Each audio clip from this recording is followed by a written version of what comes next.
All right, welcome to Jewel of Galifar, Act 4, Scene 16. Let's go ahead and call this one the Edge of Sanctity.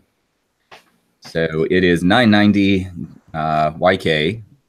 You're on the continent Sarlona, and now in the Adar region, and have just entered the Shalquar Monastery. So let's see, jump back over to this place. I'm guessing everyone was kung fu fighting. No. Well, they were as fast as lightning, though. Why? Yeah.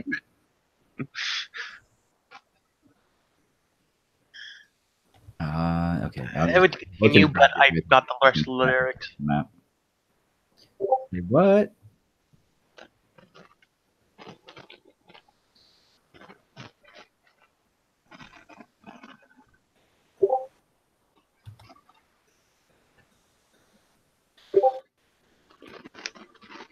All right, now it's time to see if I even set this damn thing up correctly or not. Paste. Fingers crossed. Let's see. Caleb usually kind of front ends that. You know, recently I just started reading the Discworld's book.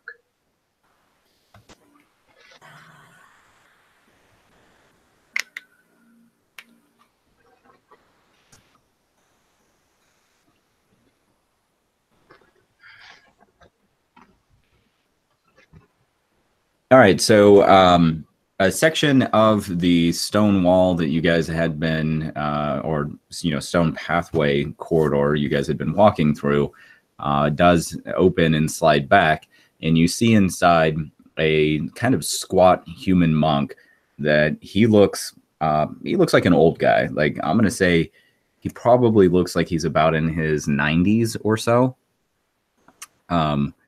His head is completely bald. It doesn't even appear like it's shaved bald. It's just like bald. He has tattoos covering most of his body. And this guy looks, although he's like 90, this guy looks absolutely shredded, like just completely ripped. And in fact, it's even kind of like a little weird because it looks like he's like greased up his body or done something like that because he's like kind of have like a sheen or shimmeriness to him. But this guy's like just friggin' yoked, and he's standing in front of you, and he sort of has like a placid or serene look on his face. And we were being led in here by this guy, or? Yeah. You interacted with him for just actually, you interacted with a different monk for just a moment, and that monk like kind of stepped in and went down the corridor, and this guy stepped forward. I kind of nod to him, and I say, "We're here to ask some questions."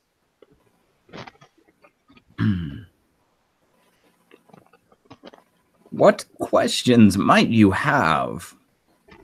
My name is Rune, and I am a monk here. Do you know anything about a newcomer to the area, this region, that's been amassing an army of some sort? Ah, yes. Yes, in fact, I believe we do. Great. We had a visitor some time ago who came to our monastery seeking answers. What were they like? Well, it was a woman. She was kind of odd-looking in appearance and odd in behavior, but polite enough, very persistent. Do you know what a warforged is? I do not know this term. My common is a little rusty. Not many of us speak the common tongue here. You know what a golem is? Ah, yes, I do know of Golem. Did she appear to be some sort of living golem? It's tough to say. She was wearing full body armor, I believe. What was her name? Are you certain that was armor and not just her body? Oh, I'm not certain. I didn't interact with her much. What questions did she ask of you? Me, she really asked nothing, but she met with our master and spoke with her. Can we speak to her? Can you speak to the master? Yes. Well, that depends. I don't know if the master knows the common tongue or not, but you're welcome to come before her. We have been told that you are to be guests here at the monastery. Great. Take us to it. Please. Oh, now you go off? Probably looked a big surprise. Huh. It So took you him do like know manners. it took him like 3 seconds to spit it out. But like, yeah. Take us to your please.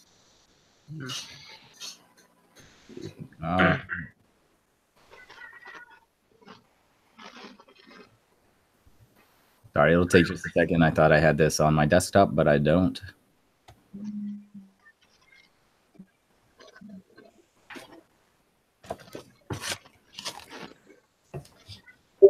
Yeah, I've been reading Declare Magic, and it's been good. So far, the Discord series has been living up to, like, the expectations I heard about it. One thing that really surprised me is just, like, how D&D felt.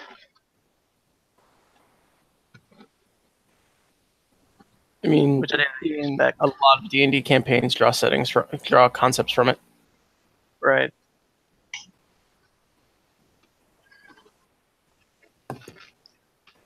Like, did D&D came first, or did Discord came first?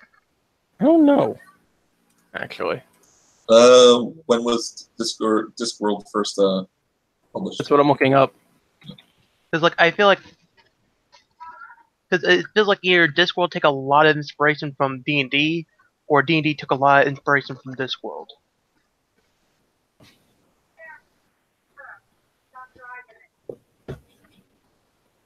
Okay, the disc calendar.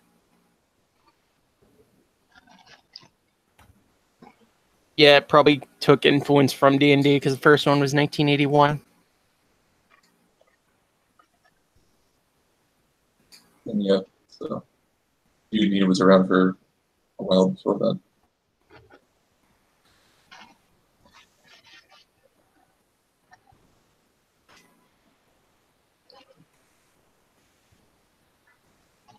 Well, the concept was around in 1981. The first one was published on November 24th, 1983.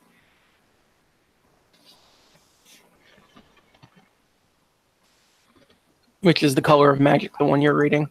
Yep. The Color of Magic.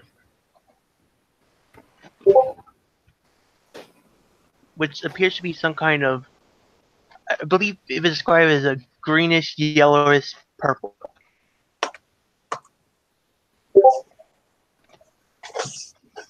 The color of magic is a rainbow. The prismatic spells are anything to go by.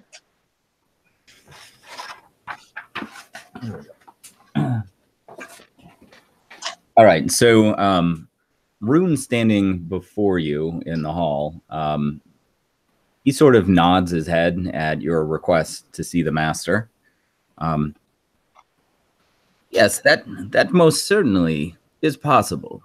However, first, before you meet the master, you must engage in a purification ritual. And you must spend the night here having dinner with us. Purified. Forgive my companion here. He not one for tradition, customs. No, I'm all for tradition. I'm just not. I'm not for mindless waste of time. But okay, take us to the test. Ren turns to Thry. No, he's not one for non-druidic tradition.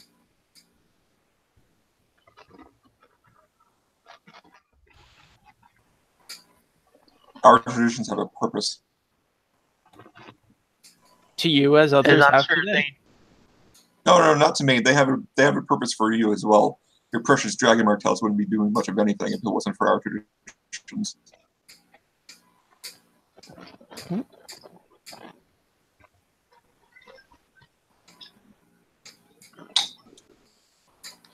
Anyway. You'd all be like gibbering aberrations and crying in madness and not in Kyber if it wasn't for us, but okay. Anyway. Yeah, sure. Anyway, just shut me up when I have a point you don't like. I'm saying you don't know what their tradition is for. So to assume it's worthless off the bat is quite foolish. We have to go through a ritual to speak to a person. Okay. What? I didn't say I wasn't going to do it. Well, don't the gatekeepers have some kind of ritual or test to prove someone's worthy to speak with the our character? Was it Treebeard? Not Treebeard. That's Willerings. That's Lord of the Rings. Lane is it's Olane. Person you're thinking. Lane. Yeah. Don't the gate? So when you ask that question of Caleb kind of turns to you and gives you a withering glare, and he's like, first of all, Olane is not the leader of the gatekeepers. He's the leader of the Wardens of the Wood, or was until I am. Second of all, no, there is no tradition or purification you have to go to speak to him. You just go and speak to him. Well, they're arguing Ren's just going to go follow Rune. Well, Rune hasn't moved yet. And Well, Caleb... you guys know I'm like just standing here the whole time. Like I can hear you. Yeah, we're waiting for you to take us to this ritual. It's not a ritual. It's just a purification. She's just kind of like a germaphobe. Uh-huh. Wow. And then we can speak to her tomorrow. Sure. Okay. Just lead on. Anyway, follow me. And he does like that Schwarzenegger, like, peck kind of rattle at you guys. And then he like turns and starts to walk down through the corridors. You can feel like a fairly strong breeze coming in, especially as you enter even this first neck, which you hear the roaring and rushing of water. As when you enter the cavern, you see quite a large like underground river that's running through here with that suspension bridge with the planks. It looks like it's in quite good repair, but it still makes you slightly nervous.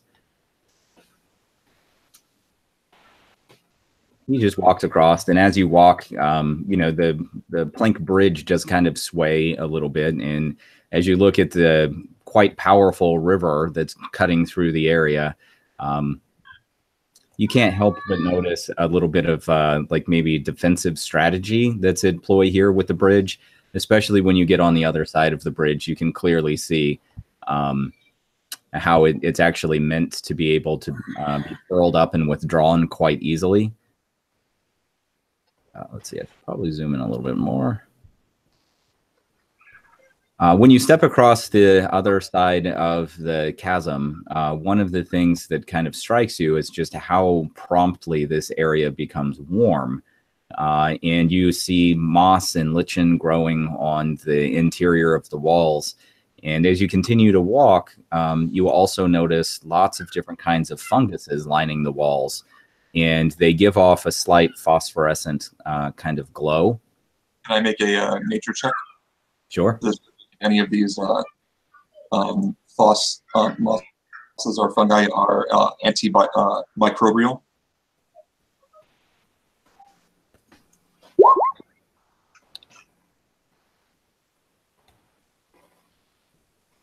So one of the things you notice right off the bat is that the growth of these mushrooms doesn't entirely seem like natural.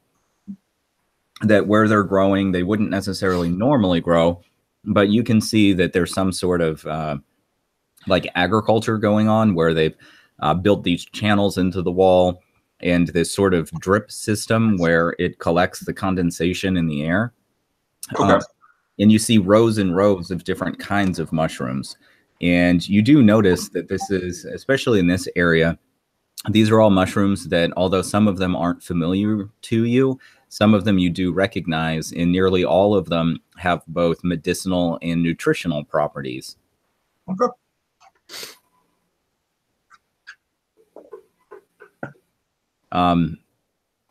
Rune notices you just sort of like paying attention to the various mushrooms on the wall, and he explains to you that the monks here, because they sort of stay hidden in the mountains, that they have to grow their own food, but that it's really hard to grow normal crops here in the mountains. It's just, there's not soil for it. So they've learned over many years to cultivate the mushrooms for food. He kind of interrupts. Goes like, "Do you have a druid help you with this? Is that why you know the druid tongue, or some of your members do?" Well, he's speaking in common the whole time. Yeah, but he's Caleb's asking because the other guy that they met spoke druidic. Oh, well, our monastery here, it allows in all sorts. Anyone basically who seeks to avoid the dark rulership of the lands. We here seek freedom and peace of mind. As you walk into this area, the warmth grows incredibly higher, and you can see a rather large bonfire that's been built in the middle of this larger expanse. You also notice that there are two more folks that are dressed fairly similarly to Rune, meaning like, they're at least wearing monastic robes and such, though they're not like all super cut and ripped like he is. But they're talking near this bonfire, and occasionally they're pouring like small cups of something into it, which makes the flames shoot higher for a second. And then they sort of place the cups back down at the base of this fire. I just kind of give him a head nod if I make eye contact with them, like, "What's up?" Rune turns back to you and says, "Well, welcome to the purification chamber. This is where we'll be spending most of the evening, enjoying food and drink to purify ourselves." So the food and drink will get rid of the germs that your master's afraid of. Well, no, that's to help refresh your body. What's going to help get rid of the germs is we're going to sweat them out. That's not how that works. I'm not entirely sure we're that far in medical science. Here, hold on a second. I cast detect poison and even Ren is like, that's not how that works at all.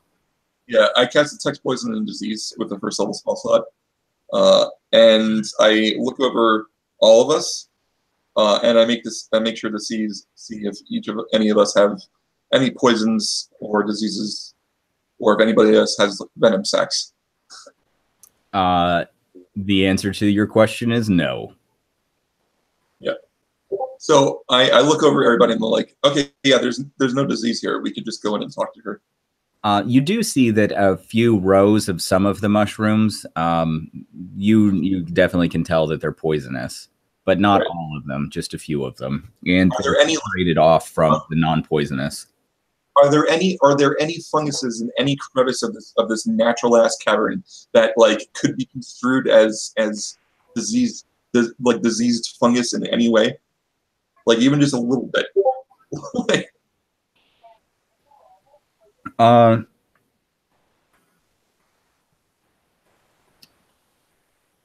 Sure.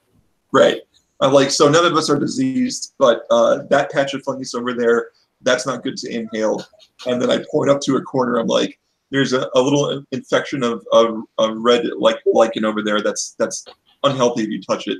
So I mean, if your boss is worried about diseases, she's kind of living among them. Can we go speak to her now? And well, I know simple spell that can clean us up. If she's really worried about germs. Rune looks over at you. Ah, the impatience of youth. How I long for those days. How old do you think I am? I don't know. I've not met shifters before. Well, we are on a time limit here. Yeah. Well, and he pulls out like a stick of what seems to be sort of like dried black licorice, takes a bite of some of it, and then throws the rest in the fire. And this kind of like acrid odor starts billowing out of the fire, and sort of filling up this room with a little bit of wispy smokiness. There are many kinds of diseases. Here we're not concerned with the physical diseases, but the diseases of the mind. Oh, okay. I cast protection from good and evil on myself. There. He takes a large inhaling breath of this acrid smoke and does like weird gestures with his hands and such. Just allow it to flow into your body. Deep breath in and hold. Deep breath out. Can I make some kind of check to identify whatever it was that he put in there? Like, am I just going to be inhaling smoke for no reason? You can do another nature check if you'd like. Is this like opium that he's trying to get me to inhale? Like, so essentially, yes, it's a heavy sedative.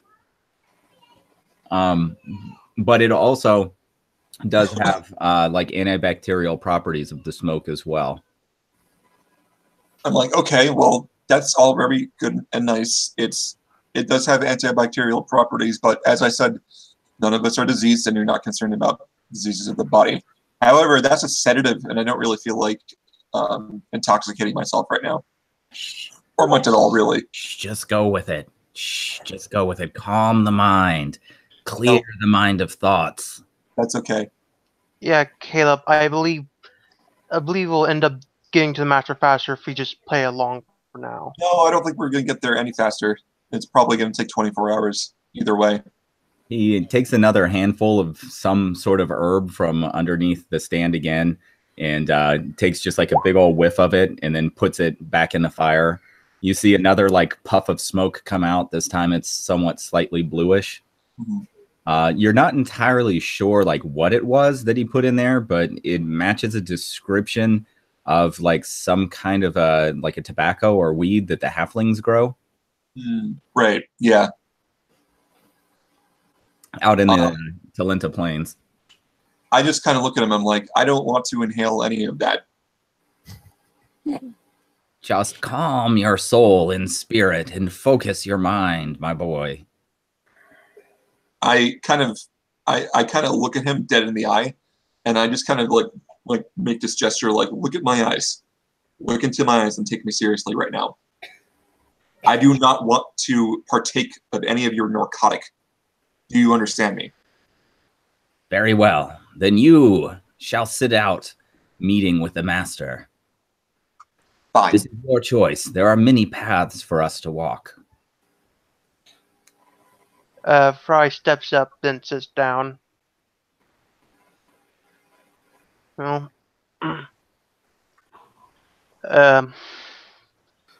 well, guess I might as well. So Caleb goes down the corridor and like just turns around the corner. Uh-huh. And then he wild shapes into an ant. Okay. And then he crawls. I'm not sure if it's my connection or yours, but that just like super broke up. I go around the corner and I wild shape into an ant.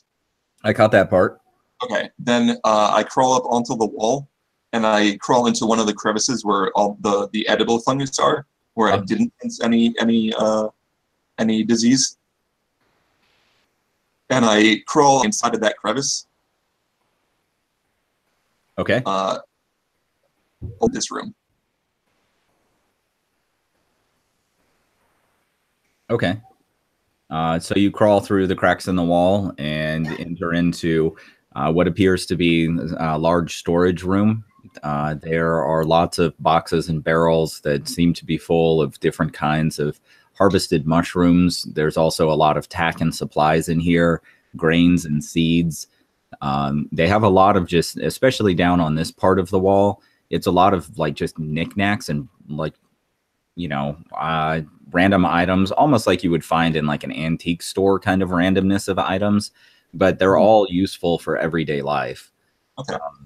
So as I'm like the shape of an actual real ant, like a little tiny thing, I imagine going like it's going to take me like hours to like get any kind of distance, fade off from me and focus on Fry and Renakis for now.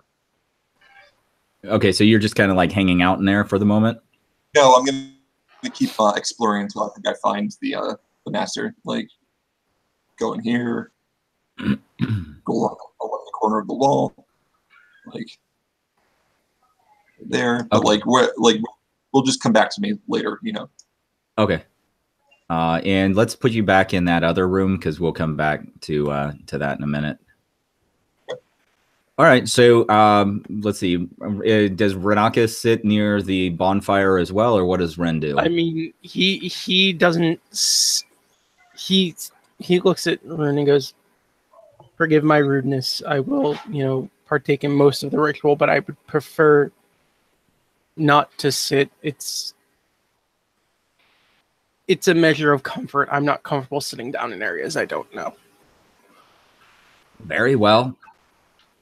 It's more important that you enjoy the ritual and cleanse your mind. It is a time to blink the mind's eye and to accept in other realities and states. So I had an interesting thought out of game. Okay. Yeah.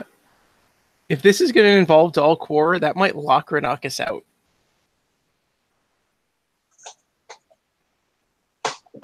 Why would that be? Because he's an elf. Oh, you're half. No, I'm a full elf. Oh, Darling. okay.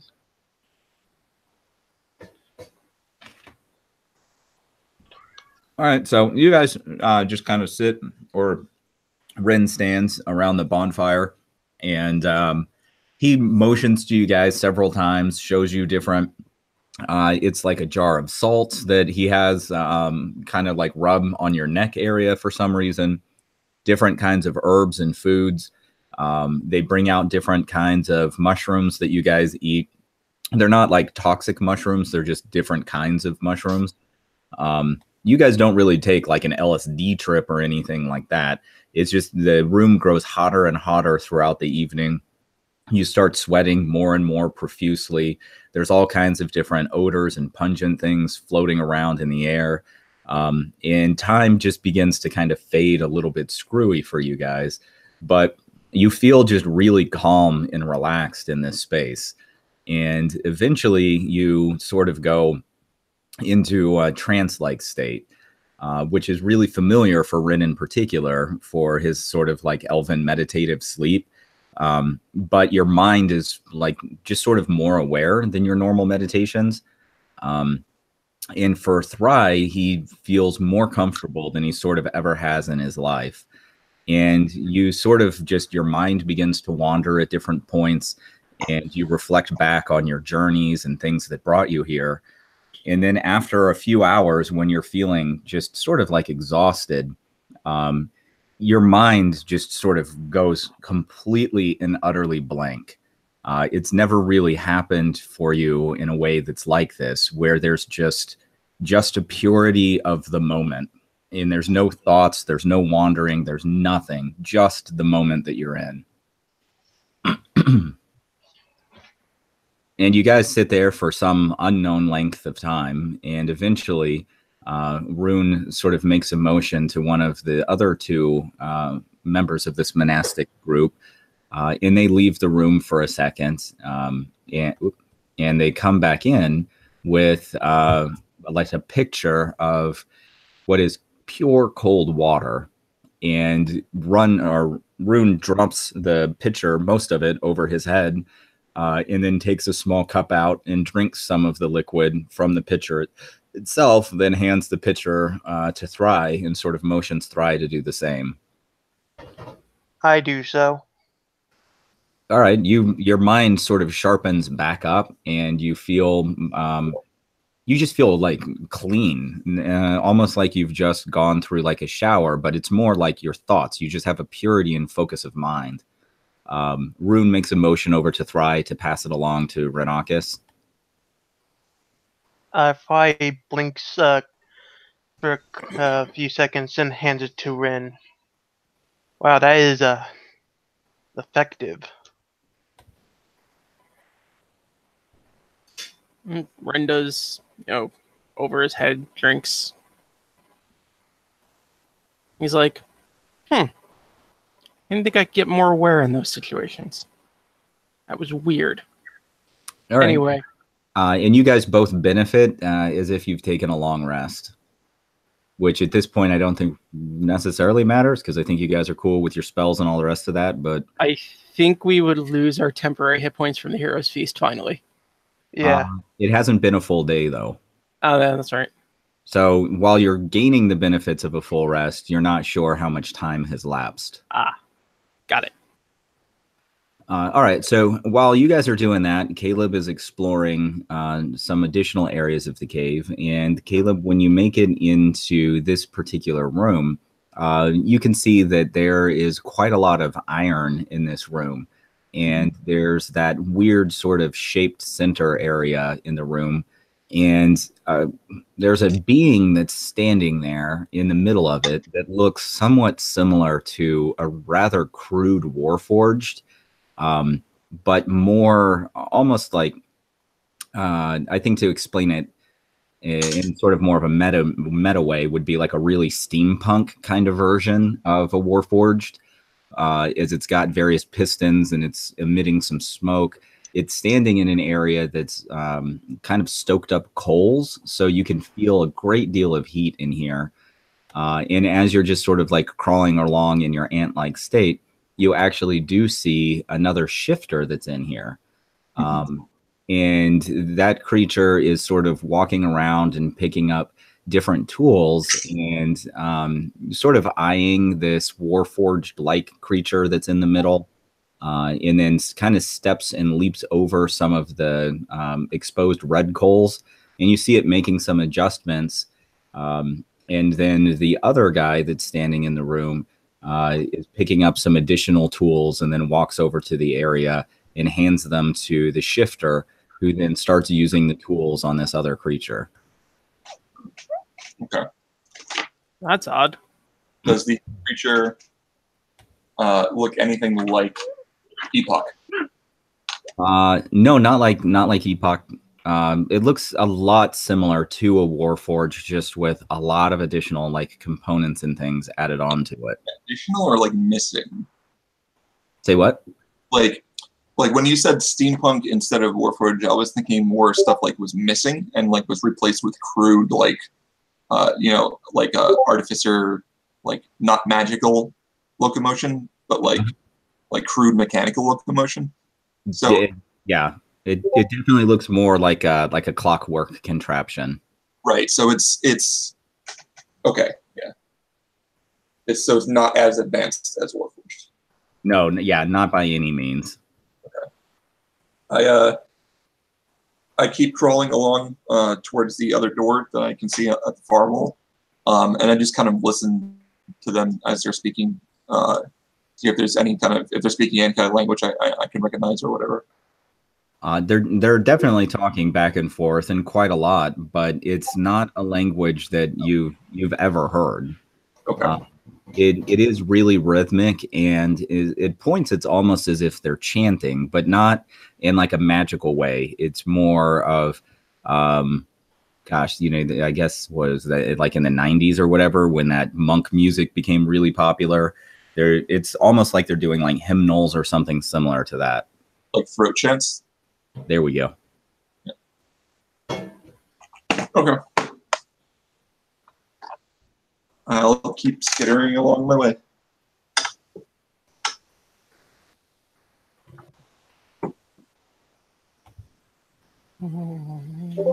Okay, so you're going to go into that sort of other passage.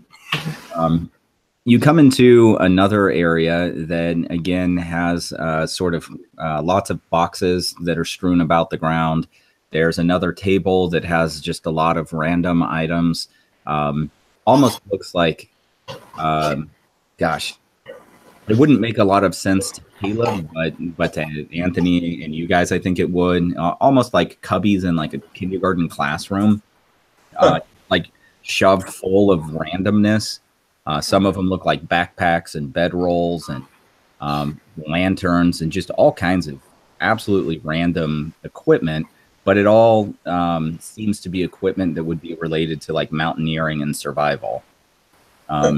You do see that there is one man, and he's a human, sitting on the edge of a bed, and he just seems to be sort of like chanting to himself.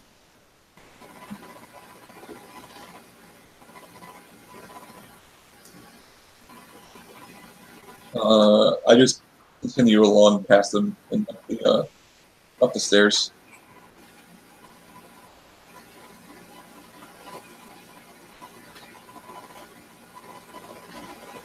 In this area, you can see that there are some definite carved out areas along the walls and such, where it's just unnaturally sort of smooth stone. So this area is definitely a mixture of natural cavern and hollowed out area, or the cavern's been adjusted to just sort of better suit the residents here.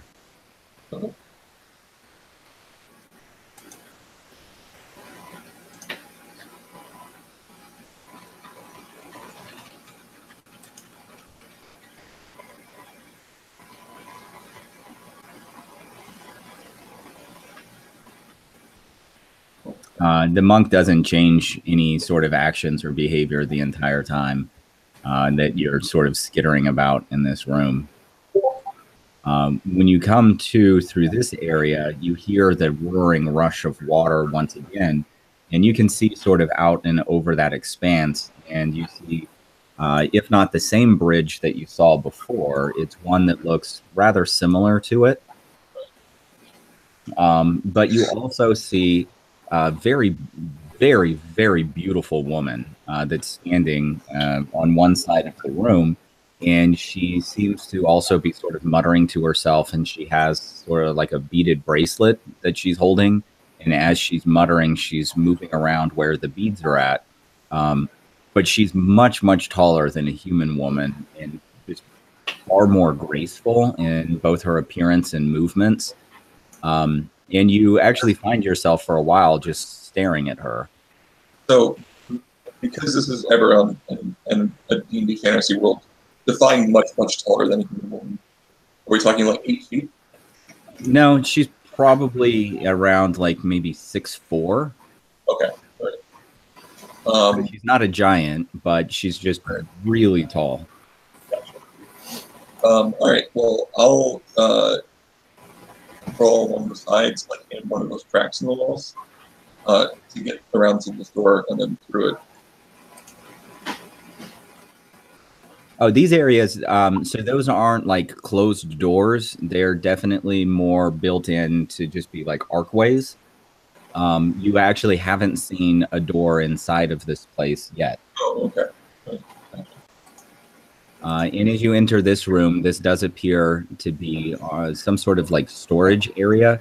But when you are walking along the walls, you can see that a large section of the floor is missing, and that river is rushing very, very fast, through this area. But it's probably about a 15-foot drop from the ground level down to where the water's at. Okay. But it makes a rather loud, roaring, rushing noise. And quite a bit of an updraft from the air coming with the water. All right, I'll crawl back out behind her and back along across the wall through this arch. All right. So you continue your crawling along, and we'll jump back over to Thry, Renakis, and Rune. So you guys have just finished pouring the water over your heads, and your minds feel just absolutely crystal clear.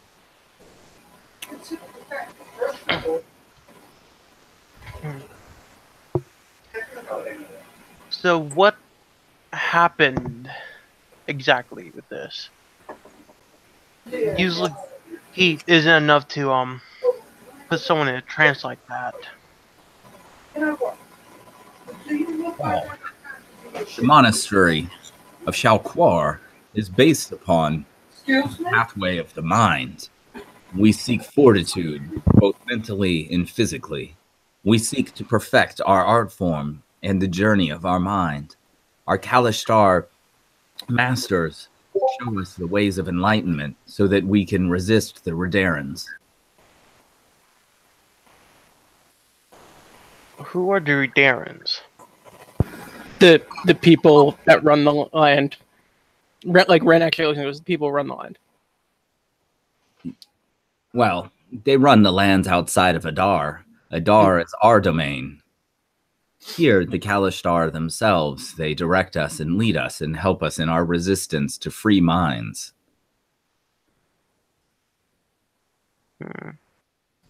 Ren looks and goes, that was not too dissimilar from the way that I rest at night, which is kind of interesting. What do you mean by free minds? Well, the Riedrans, the occupiers, they seek to enslave the minds of their peoples. I mean, sure, their lands look like a paradise. They look like a place of peace where all are fed and housed and all have their place. But it's slavery. And they do this by using mind magic, right? I am not familiar with this word magic. Ren turns to Thry and goes, Thry, they don't know what magic is here. Right. Sorry. Seen that every time. Right. It's just They are gifted in ways of the mind. They can do phenomenally amazing things with just a mere thought, but they control the populace through the Hanbalan.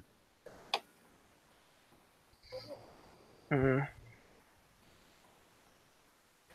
you referring to the monoliths that we passed by? Yes, the large towers. I suppose you could call them an obelisk.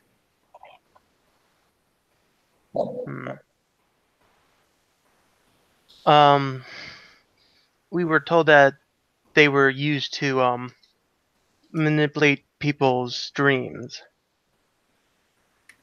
Yes, they are used to hold the land or region of Dalquar in its place in the firmaments.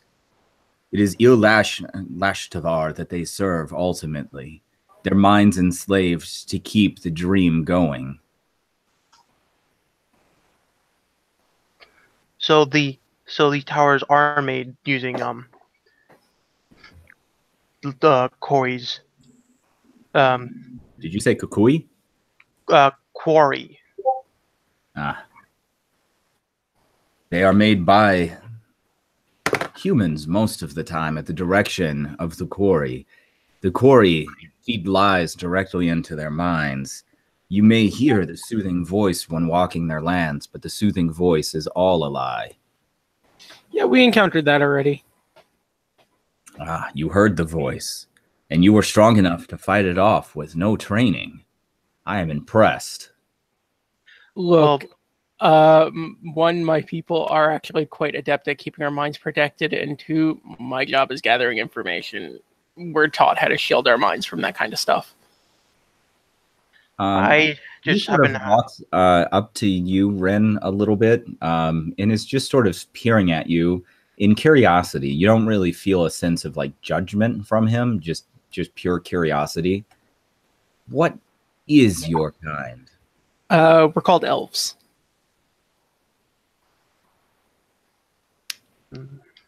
As for me, where are your people from? I have never seen one such as you before.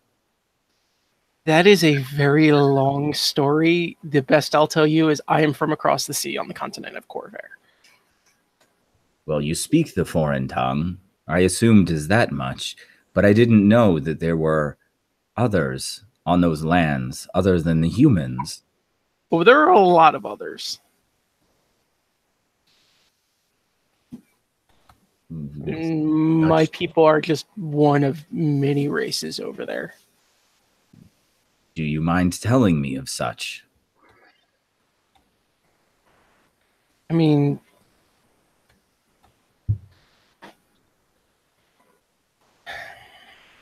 well, we can start with my people. My people are not initially from there. We're from another continent altogether. We're sort of transplants. Over time, we wound up there. My particular family actually uses a style very similar to what your monks use. The shadow style is very similar to your way of the mind. Um, there's Caleb's people, who are the shifters. Don't know much of their history. There's the dwarves. They're also transplants. They're from the frozen continent to the north. There's the orcs, the goblinoids, and they're actually initially from there. The humans are actually transplants from here. Descendants of our people? Long time ago. This is interesting. And how is it that you all came to be here? That is another long story. That is actually probably would take a lot longer than the time we have to explain. Needless to say, we came here for a purpose. Yes. What brought you to Shalquar? There's... Well, go ahead.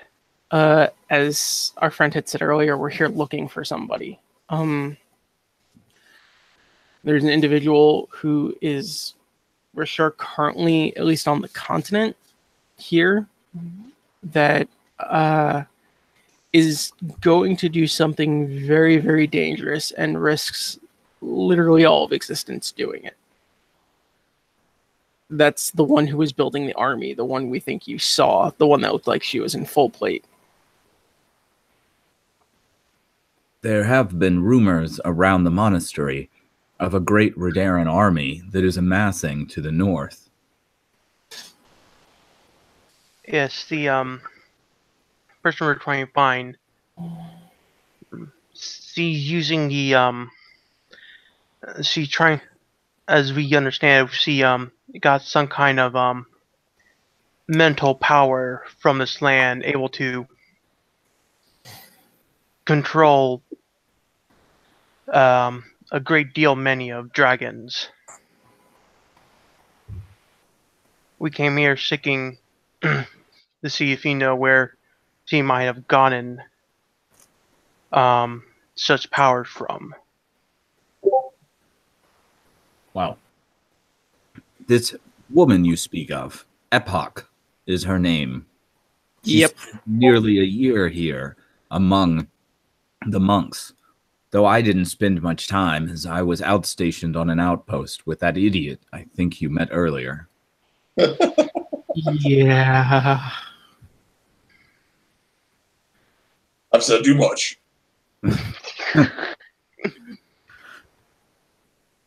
All right, we'll jump back over to Caleb. Alrighty. And let's go shift. Boom, bring focus back. All right, here the walls are definitely far, far smoother. This entire, or most of this area had been carved out. And you come into a room where the ground itself is quite rickety, and you can hear that loud rushing of water again.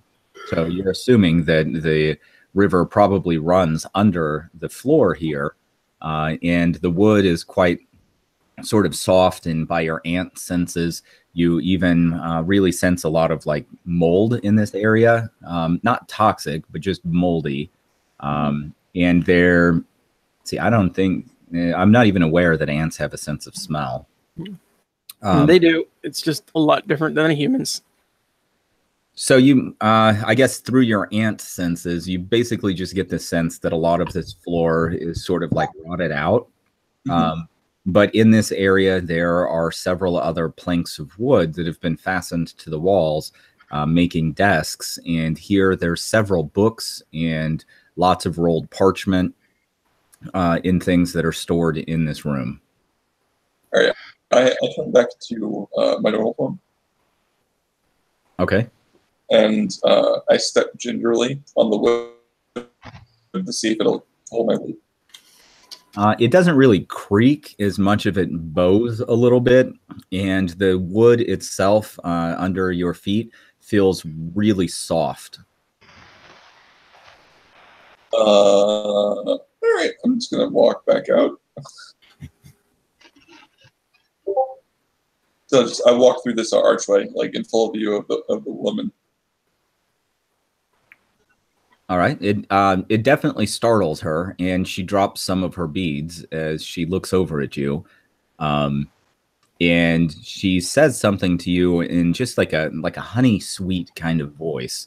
It's almost like the answer kind of things where it kind of her voice itself is soothing, and she picks up the beads and things off of the ground. Yeah, I kind of walk over and I kind of help her pick up the stuff, and then I kind of say, "You know where your master is in common?" All right, hold 1 second, Anthony.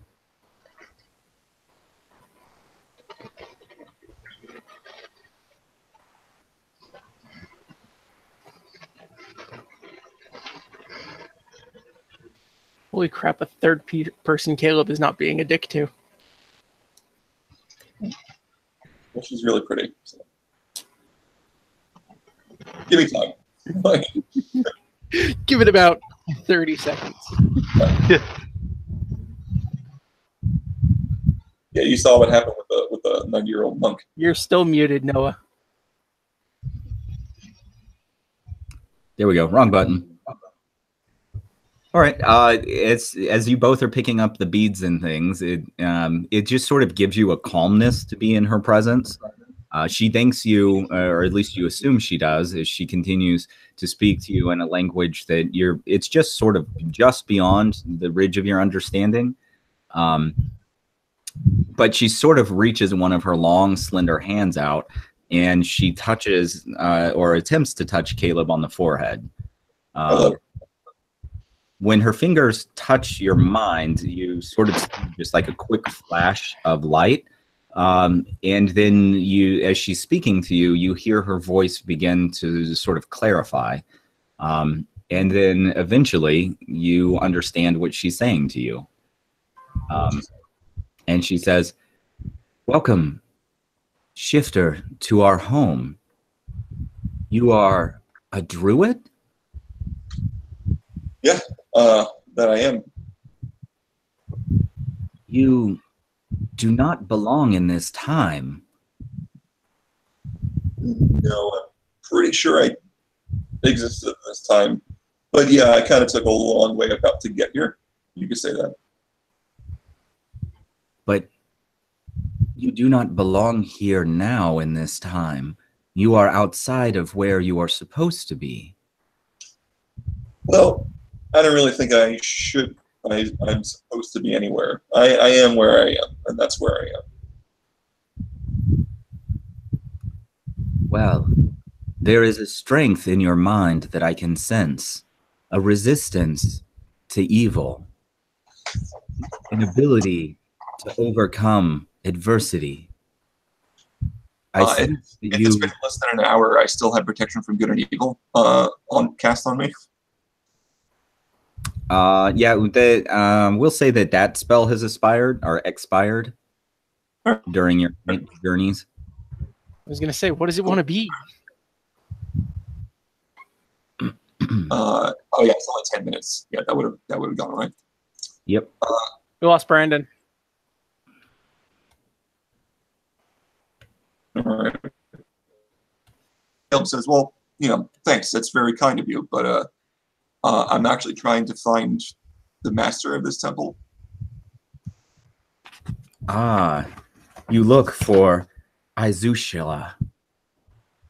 Sure. Can you help me find her? She is not in this section of the caverns. I can lead the way to you, or to her. You can point me in the right direction.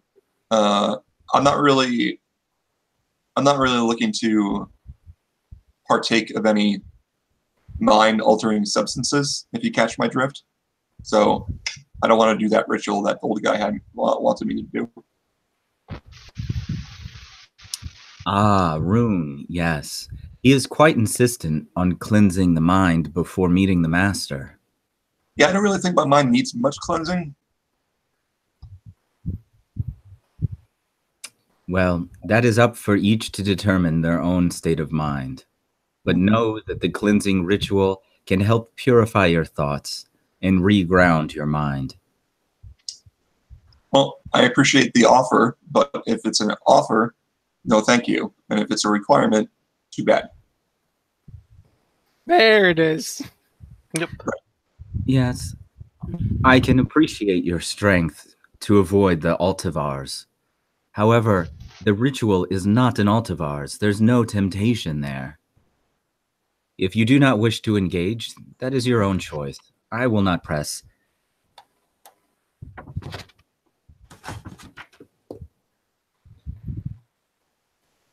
Well, if you wish me only to point the way, it is that way.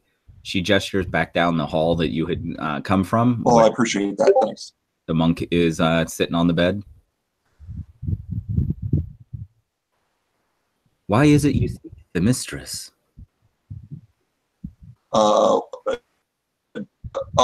Right. We had some questions to ask of her. Well, what questions plague your mind? So Caleb kind of like, he's turning ready to leave, and then he kind of like looks back at her, and I think Caleb is pretty short for characters I normally play. Yeah, he's only 5'9". He looks like up, and he's like,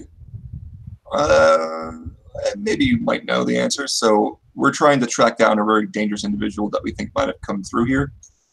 Her name was Epoch. Ah, Epoch. Yes, she spent a full year with us here in the monastery. In this monastery? Yes, in this monastery.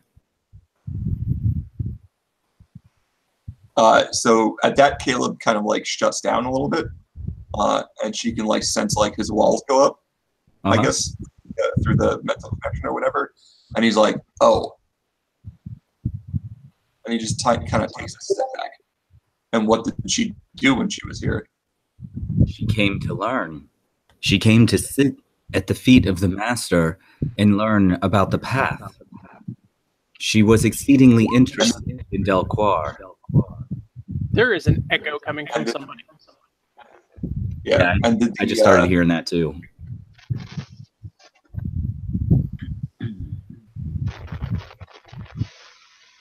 And so Caleb just kind of like narrows his eyes at her, and she's like, did the master learn anything from her? Like, new philosophy that he might have began teaching everybody? No. Well, and our master is a woman. Her name, Shulia. Right. Shushila. I can't even say her own damn name. Shushila. Right. She sat at the feet of the mistress, perhaps is easier to say, and asked many questions of Dalcor, of the dreaming that occurs there, of the Hanbalan and how they work. She probed the mind of the mistress to learn much of our origins. And she allowed her to probe her mind? Here, when folks have passed the rituals and tests to enter Shalquar, we allow free roam and free access. As long as they pose no threat and no harm to Adar, anyone may come here to learn. And she left peacefully. Epoch. There was no harm to anyone in our monastery. She respected our rules. She sat and she learned. She even studied our fighting techniques for some time. Oh, that's lovely. Okay. All right. Well, if you want to take me to your master, I appreciate it. Well, very well. If you would like me to lead, then follow. I'm pretty sure Caleb enjoys the fight. You said Caleb what now? I'm pretty sure he would enjoy the sight of her walking in front of him. So. Oh. Yes, it is quite the sight to see, especially as the clothing here is quite lanky and sheer. Oh, great. Awesome. When you step back into this room, you see that the two men that are in here, are still sort of working on this contraption, and the one that's over nearest the table sort of peaks up at interest and starts speaking to the woman in the tongue that you had heard from her before that you didn't really understand. But when she replies to him, you can understand her words. And she just conveys, I am taking him to see the master, our mistress. He wishes to learn and to ask questions of Epoch's visit. Here you see that his body language changes just a little bit. And he just sort of nods and then turns to the table and picks up another tool and hands it to the shifter that's still standing and working on this contraption. Mm-hmm. So as we're just walking by, I just kind of ask her, so I'm like, so what's that thing? Those monks, they studied Epoch for some time and took a great deal of interest in the armor that she wore. When they learned that it wasn't armor, it intrigued them enough that they studied her closely, and they're attempting to build a creature much like her. And I just kind of hold up my hand and like, hold on a second. Let's just take a break for a bit. I have to have some really detailed answers about that thing that they're building there. Very well. Is that completely made from their own design, or did they take pieces of her to have a basis to build upon? Well, they went down into the valley and they scrapped together the metals from our network of resistance. And there they studied some foreign tombs that come across the lands from some creatures known as gnomes, I believe. And they built this from the metals and ores of the mountains and infused it with essence from their mines. There is no part of Epoch in that being other than inspiration. Right. So nothing physical, no energy source, no nothing came from the Epoch that was put into that thing. Not as far as I am aware, though you may ask them. Could you help me with that? Very well. She just like turns and walks back into the room.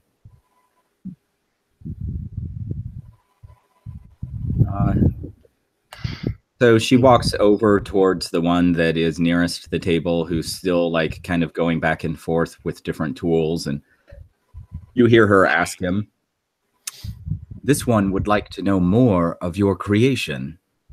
And he replies back in the foreign tongue.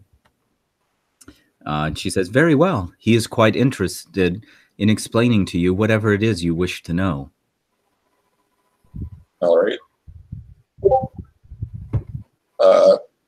I kind of look between her and him. I'm like, are you going to translate for us then? Well, yes, if you would like me to.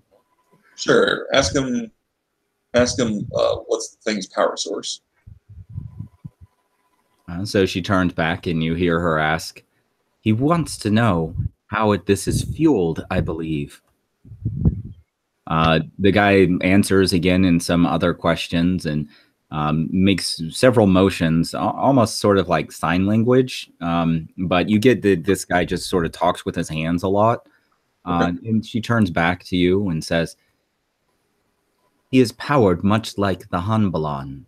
They have stolen crystals from Hanbalan and infused them into this creature to give it something like life." She says something back over to the guy that you don't quite catch. It's just that she's still speaking common, at least to your ear, but the words that she used just don't make sense. Right. And then he replies back in the foreign language, and she turns back to you and says, this creation has an aspect of each of their minds. That's why they work on it together. He says that they tried individually creating these as a challenge among friends, but they found that no matter what they did, each of their attempts would fail. until they began to work together and combined the essences of their minds. Then it came to life, I suppose is what you would say. Okay, and ask him if any, ask him for me specifically if any part of this design came from the visitor Epoch, as like physically. I just would like to have a confirmation from him. I don't entirely understand your question. Are you asking if there is a part of Epoch in the design? Or Yes. are you asking, I'm not sure.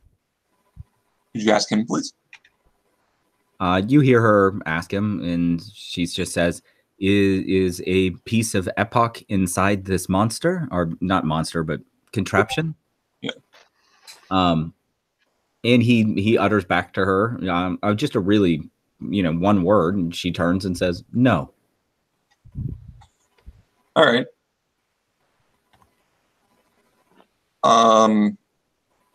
I kind of, can I make some kind of insight check to see if he's like, if I can gauge whether he's just being completely open and honest with her, just from like the tone of his voice?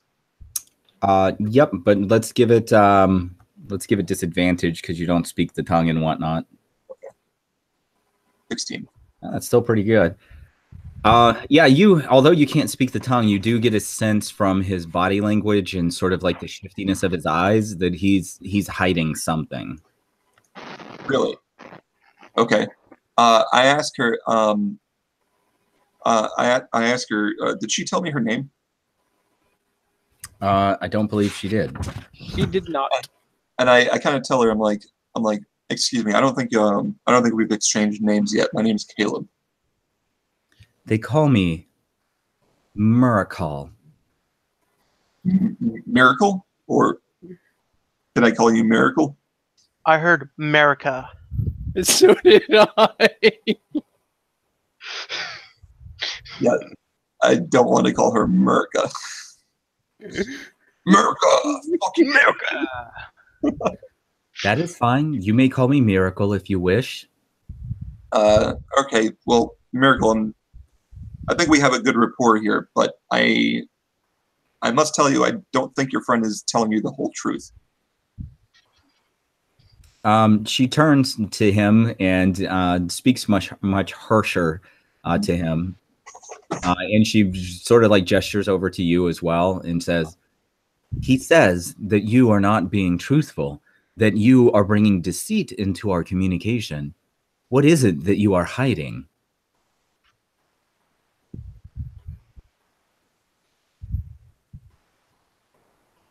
At this, you hear his tone of voice like changes quite a bit, and his body language begins to become a little bit more aggressive.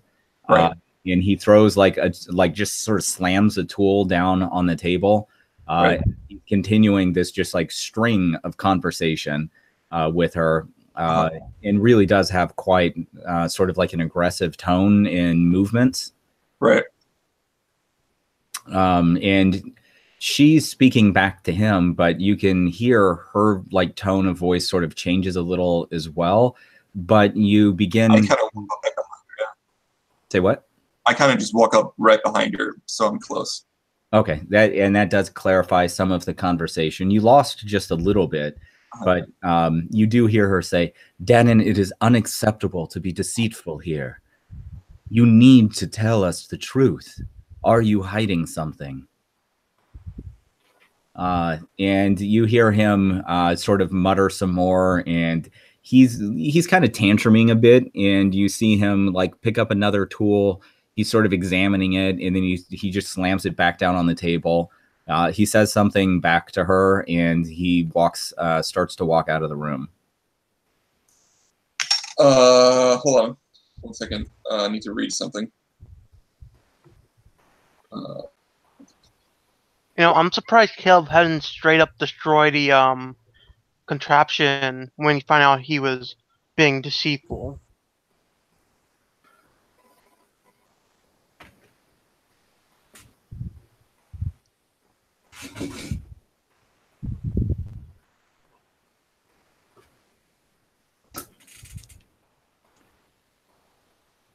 No, that has to be exactly away from him.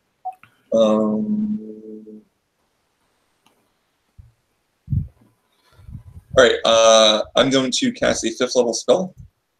Lost Wall of Force. Right in front of that archway.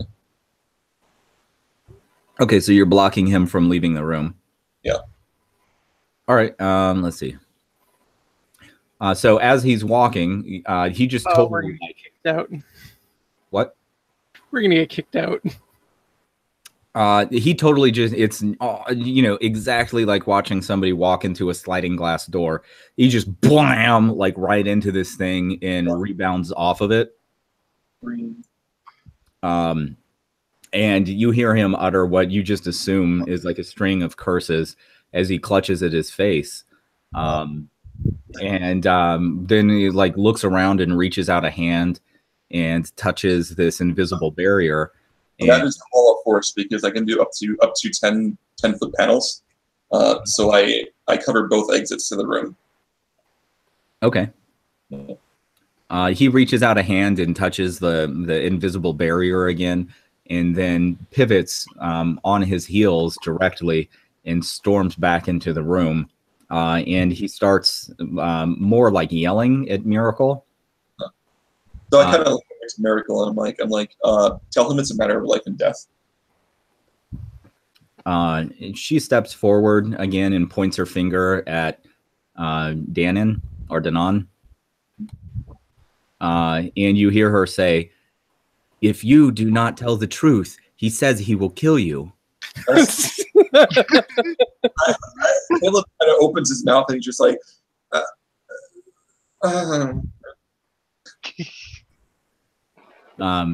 Danon like stares over at you, and he speaks a few words, and she turns and says, "He accepts your challenge."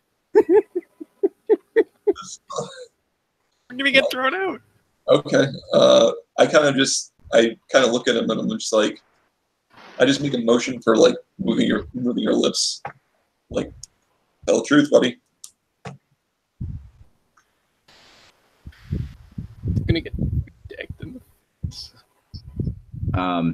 And she like stares back over sort of at you and then at Danon. How is it that you wish for the challenge to be resolved? I'd like him to tell the truth. She looks back over at Danon.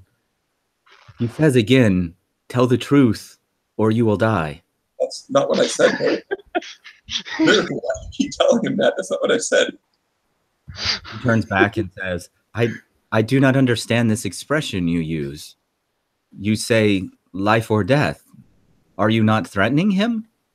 No, I'm saying that if he doesn't tell the truth and that thing actually has a piece of Epoch inside it, that thing might destroy your enclave. I didn't say I was going to be the cause of death. She says, "Oh, okay." She looks back at Danon. He says that your contraption will kill us all if you are lying and if it contains Epoch. His eyes go like kind of wide and you see him pallor just a little bit. And he mutters something once again and she turns to you and says, he says the creature may have a part of Epoch in it. I kind of look over to the shifter. I'm like, can you tell your shifter friend to not stand on that platform? She looks over at him.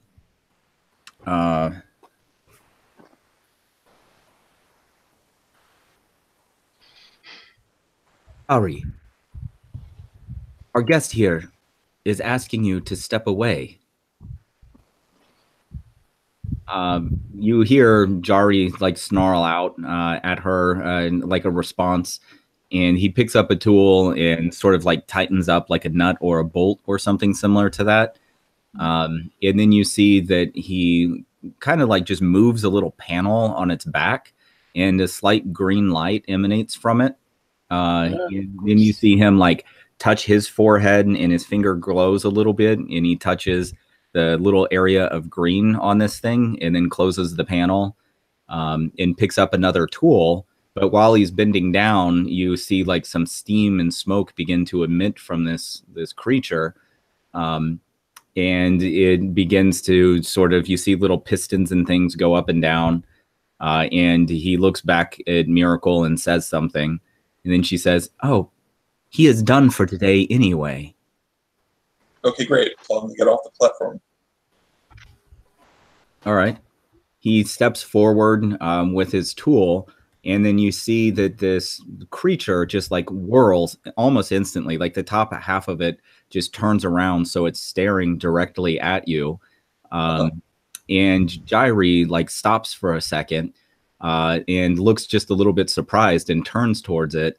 And then it juts its fist directly into its chest and pulls out his heart. Oh, okay. And it's standing on. So let me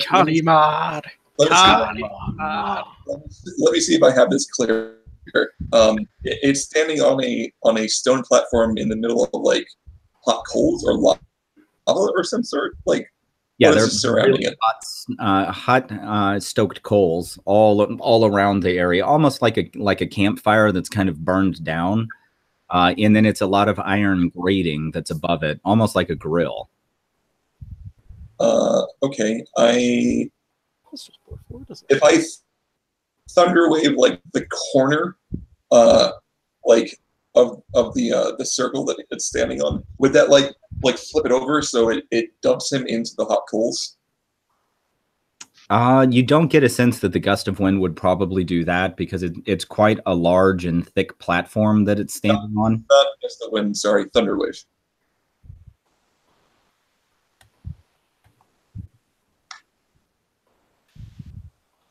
Let's see. I think Thunderwave, I'm just checking, it's 15 foot and...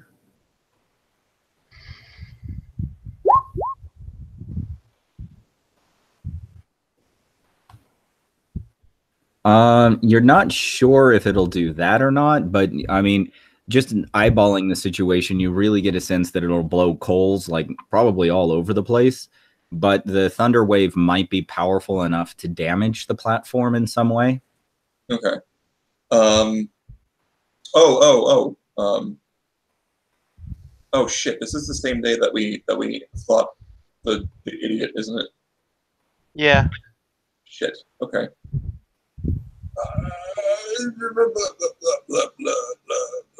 All right. I recast Wall of Force. You're gonna cast it again? Yeah. Okay. Does that get rid of the previous wall of force? It does.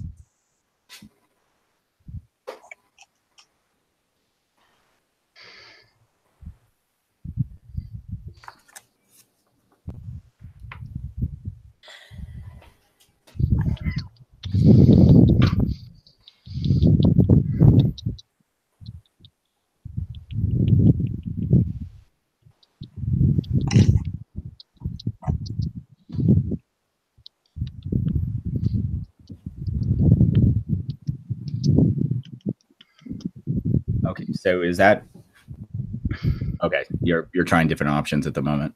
Yeah, sorry. No, it's not a problem at all. Somebody is very windy. I think it's Brandon. Yeah, I have a fan on. Does that make sense? Do you want me to turn it off? No. Cast Wall of Force in a 10-foot radius sphere right there. So you trapping him in a cage of force? Basically, I had a spherical dome with a radius of 10 feet. Now in a giant force Pokeball.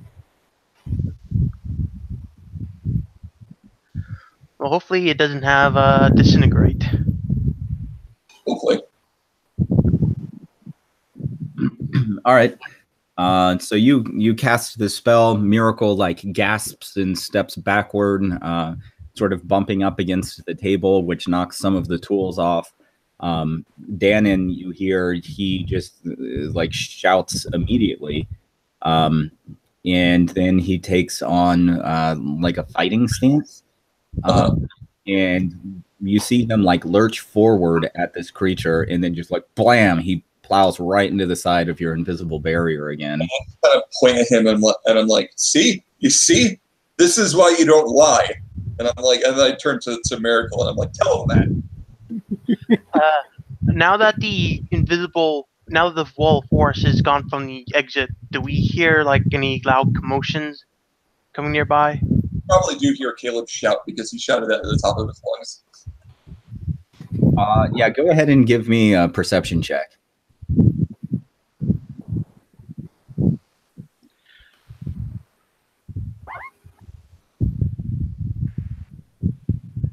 I rolled a 2 and a 3. I rolled a 14. So you guys just barely hear over the roaring of the fire, you know, Caleb yelling out something, but you don't quite make out what he's saying. But you can hear he's not too terribly far away, and the sound is definitely coming from that direction. Ren's gonna beeline for the sound and cast Shadow Blade as he goes. Fry gets up and runs with Renakis. Okay, so now go ahead and let's look at throwing down some rolls here.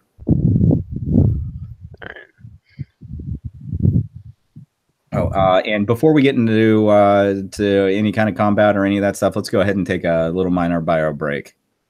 All right.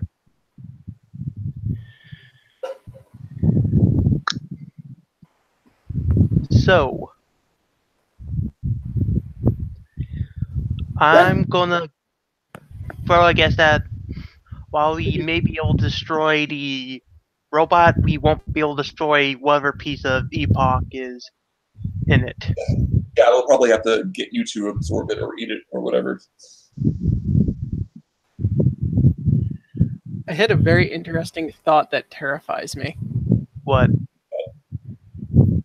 So, what if this piece of Epoch is actually somehow like a rebuild of Prowler?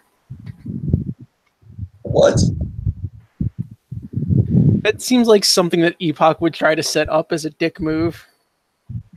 We killed Prowler, and now we gotta fight Prowler again. I don't know. It's just a piece of hair. Like, I assume the most outlandish and stupid things. Yeah, I'm pretty sure Anthony makes sure to dump his body in lava. oh yeah, we dumped his body in lava. But it was also like he was just a completely separate thing from her and had nothing to do with her. Really? Yeah. I don't know if she would be able to make copies of her.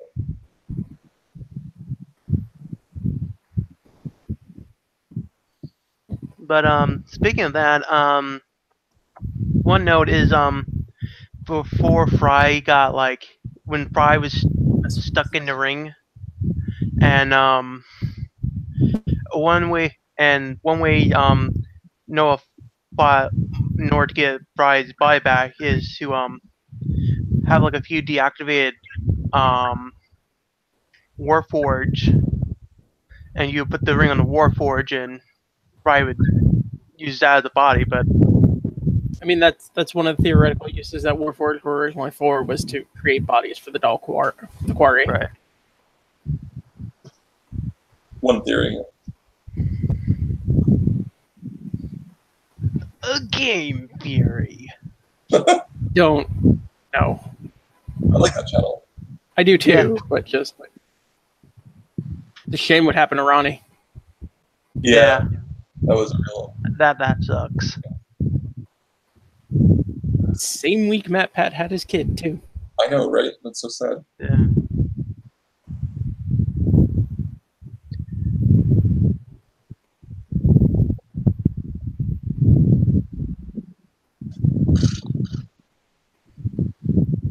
So, how easy do you think this fight will be? This fight. Yeah. I don't know. What I really wanted to do was I had the spell Earth Tremor, but it's not prepared for today. I wanted to see if I could find some way to like crack the thing that he's standing on and dump him in the hot coals and have it melt.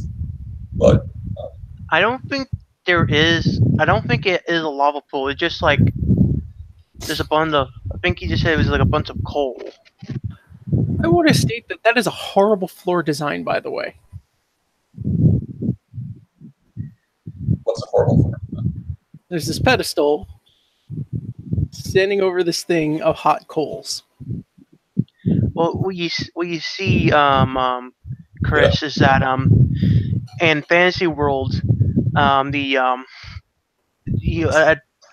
what's No, his- no, um, Well, no. you see the problem. Which needs to see is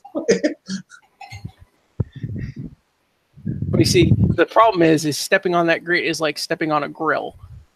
Yeah. So, true, but yeah, no. in fantasy The world, The rule less of cool only gets you so far.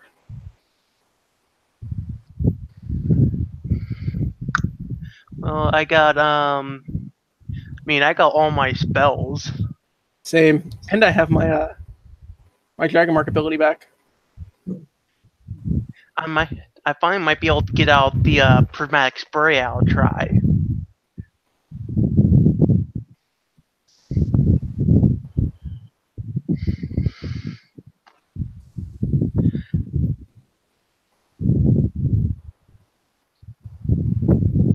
yeah, Polar Force is a really fun spell. I don't know why I haven't used it more often. It's useful.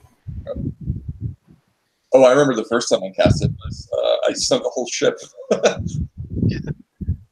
So, what you guys think would be more? What do you think would be better? A 7th level disintegrate or prismatic spray? Disintegrate. Yeah. Just wait till the wall force goes down first.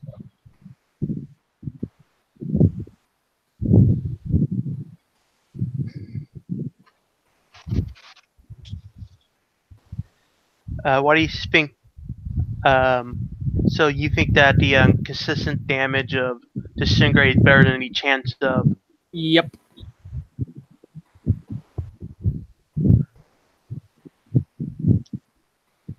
Prismatic spray is a backup spell. What do you mean? It's when you're out of things like disintegrate or fireballs or stuff like that. You still have that, so there's a chance you'll get a variable that you want. I don't know about that. Prismatic spray is a ton of damage. How many d6s does disintegrate use? I don't remember.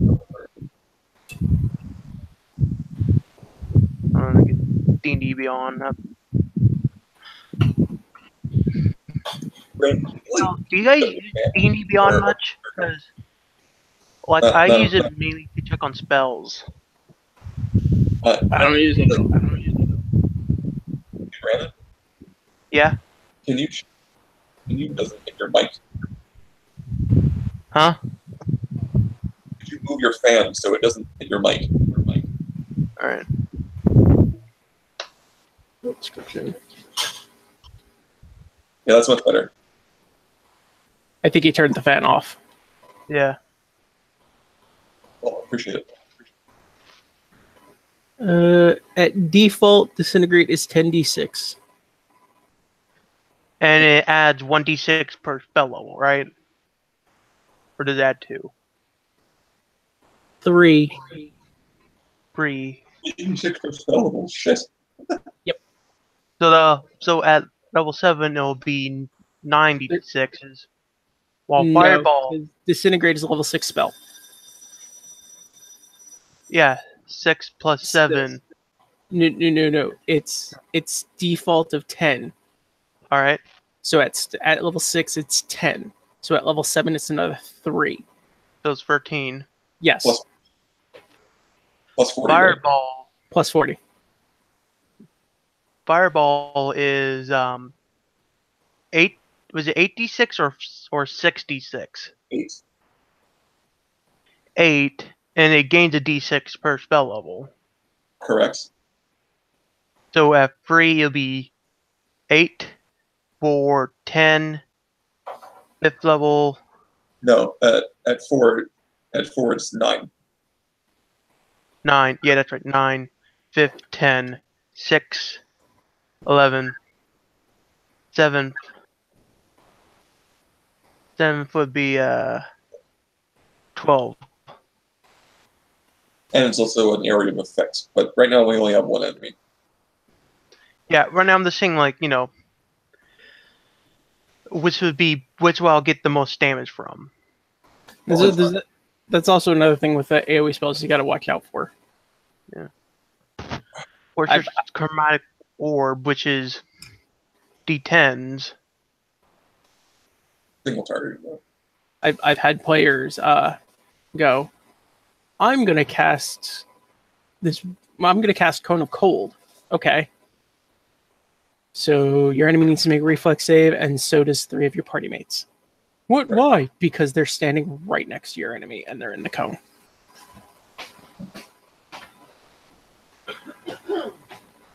It hits allies too? I'm like, yes. Yes, it does. I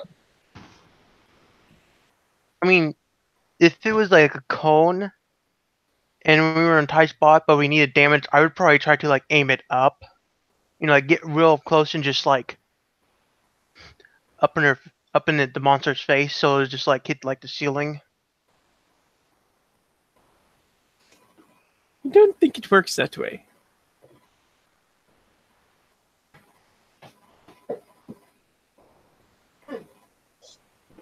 Actually, I'm very sure it doesn't work that way. So you can't like aim a cone up or at an angle. You can. You can, but it would still risk hitting allies. Right.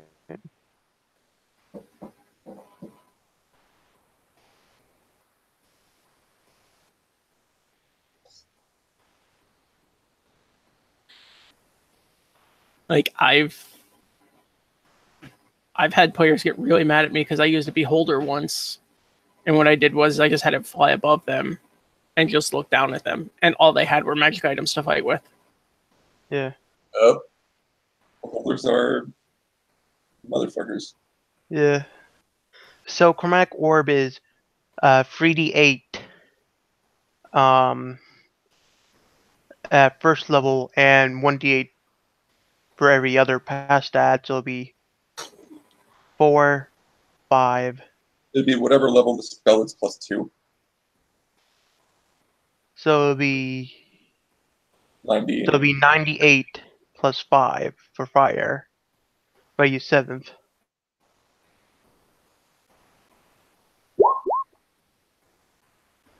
I'm just seeing something. Yeah. Okay. Yeah, I can't really figure out like the math about like if 13 d6s are better than 9 d8s right now. That's super fucking weird. 5 times 13 is 45.5 damage for 13d8.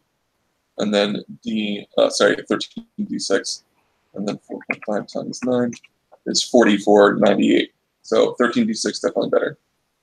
Right. Also, disintegrate is 13d6 plus 40, right? Yes. At 7th level. Right. Does that bonus increase too? No.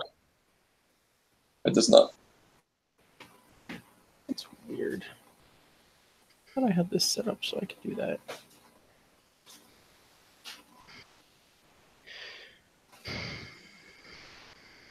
So yeah, I'm thinking of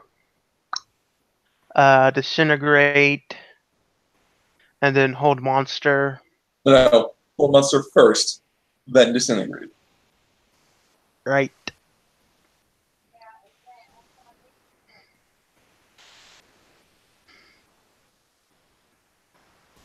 Okay, that's weird. I feel like this is going to be a mini boss level of difficulty. I don't know, we'll see. Casting ability. No. All right. Sorry about that. That's fine. I'm trying to fix something. When I went out there, my wife, she took off with 2 of my kids and left a couple of the others, so they wanted a bunch of junk. Your wife took off with 2 of your kids? Holy shit, man. They were in team.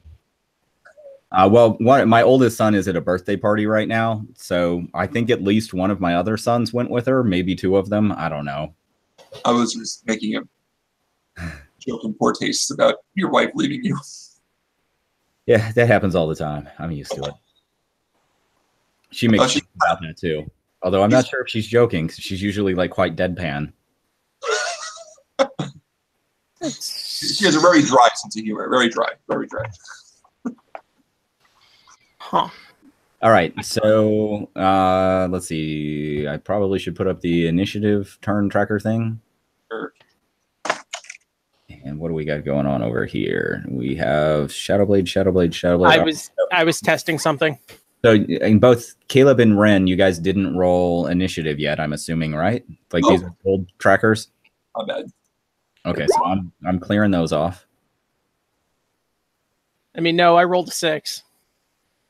Okay. Well, I rolled 6. I'm just trying to figure out what's going on with my Shadowblade macro. It's not adjusting it to allow me to increase the damage. Didn't apply that, so let's hit that again and change that to 14.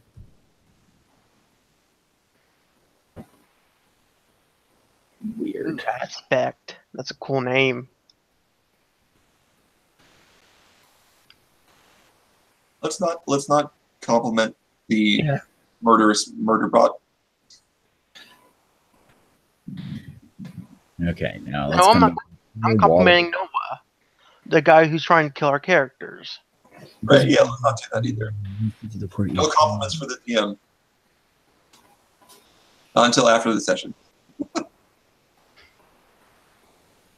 Sorry, I'm just reading back through Wall of Force real quick. There's the spell basically says there's nothing you can do about it. Yeah, the only thing that can get rid of it is a disintegrate. Yep. Literally nothing you can do about it. Except the same.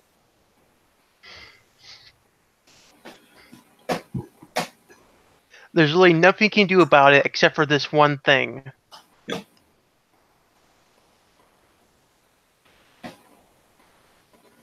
That's so weird.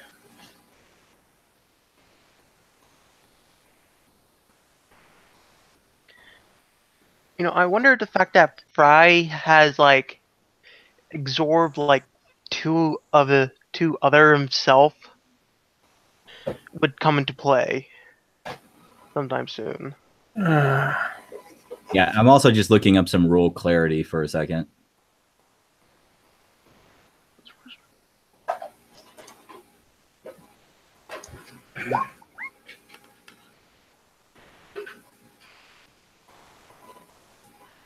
That's why. Okay.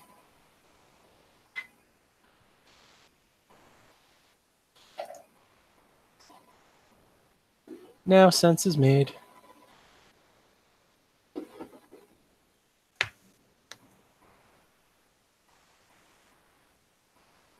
That Shadowblade's going to be at level 5, by the way. What does that mean? It means that when I hit, I do 48 points of damage.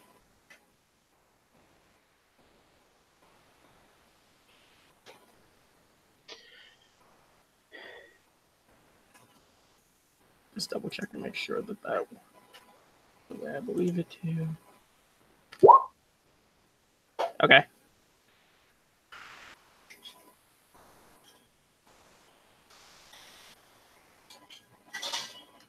Yep. Okay, that works the way I thought it did. Excellent. Wait, did it? Wow, 4. And one of those rolls was a 1. It's fine. It's a test roll to see, make sure the macro works properly. So who's going to go first? The Axeback or me? That reminds me.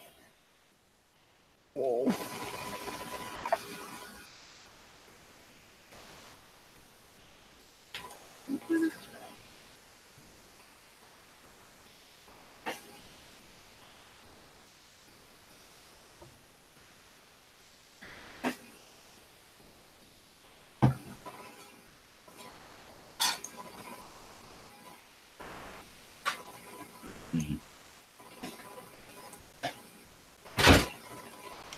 Okay, so I guess I'm probably just gonna have to rule on the side of fairness.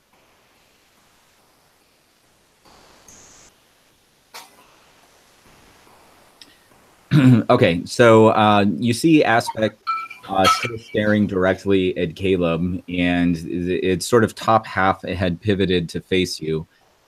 You see like its feet kind of go like kunk, kunk, kunk, kunk, kunk, kunk, kunk as the bottom of it now turns to face you. And it steps forward towards the sort of over the charcoaly portion and is walking directly at Caleb.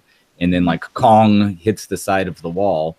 And really, really rapidly, one of its arms like juts forward and its fist strikes up against the barrier, and these sort of purple sparks start to fly away, and it paces a little bit within the circle with its fist rubbing against the wall of force. Thry, it's your turn. All right. Like stomping Jari into the hot coals. Yeah. It's like walking through the hot coals. Yeah. Fry's going to move up here.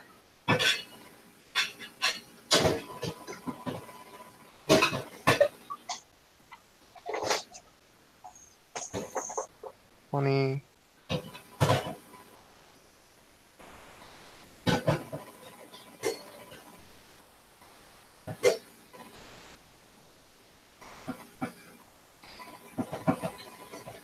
And he's going to make a devil move.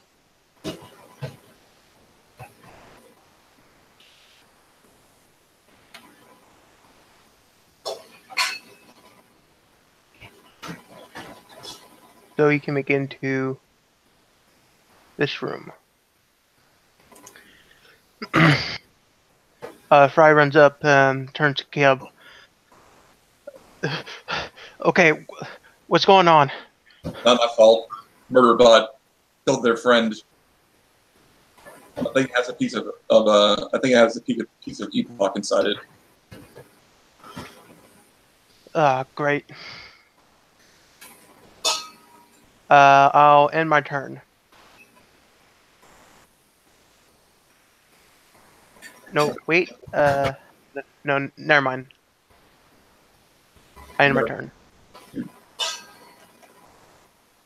Okay. Is it my turn? I believe so. I got 6. Yep, Caleb. I kind of walk over to Thrive, and like, it's going to be stuck inside that dome for a bit, but you can disintegrate it if we're inside, right? The bot. Yeah, I can disintegrate it. All right. No, you forgot to roll initiative for Quan and Miracle, or Dan and Miracle. I'm going to ready in action to cast Dimension Door on Thry when he's ready to cast Disintegrate. Okay. Oh, I thought the plan was to hold Monster first. Right, yeah. Hold Monster him first, whatever. But I don't think... I don't think about it. I can just... go ahead. I don't think you can do that through the wall of force. Right. And I just realized I can still give him disadvantage on the check due to one of my sorcerer's powers anyways. Yeah, so, I'm going to teleport you inside the wall so that it'll be contained in there. But it will be, will be wet, so get ready. Yeah, as I was reading through, different opinions and things on rule clarification, it at least seems to me that with Wall of Force, basically any area of effect or line of effect spells would be stopped, as well as anything that would allow you to travel through the ethereal plane or directly pass through the barrier. So spells that have an area of effect could be cast inside of it, but if cast outside of it, wouldn't penetrate inside. And Right. if cast inside, would be trapped inside and not able to extend beyond. But Dimension Door doesn't go through the ethereal, right? It goes through the astral. I believe so. Yeah, let's check that real quick. The Dimension Door. It doesn't specify. It just says teleport. Yeah, so in here, I would say Dimension Door works perfectly fine. Teleport would work perfectly fine. But like Lightning Bolt or even Gaze effects would be blocked by the barrier. And like Hold Person, right? Like, or Hold Monster, you'd have to have line of effects for that. Let's see. Hold Monster. Choose a creature that you can see. So since it requires line of sight, I would believe that the Wall of Force would probably stop the spell. Well, but then let's see Dimension Door again.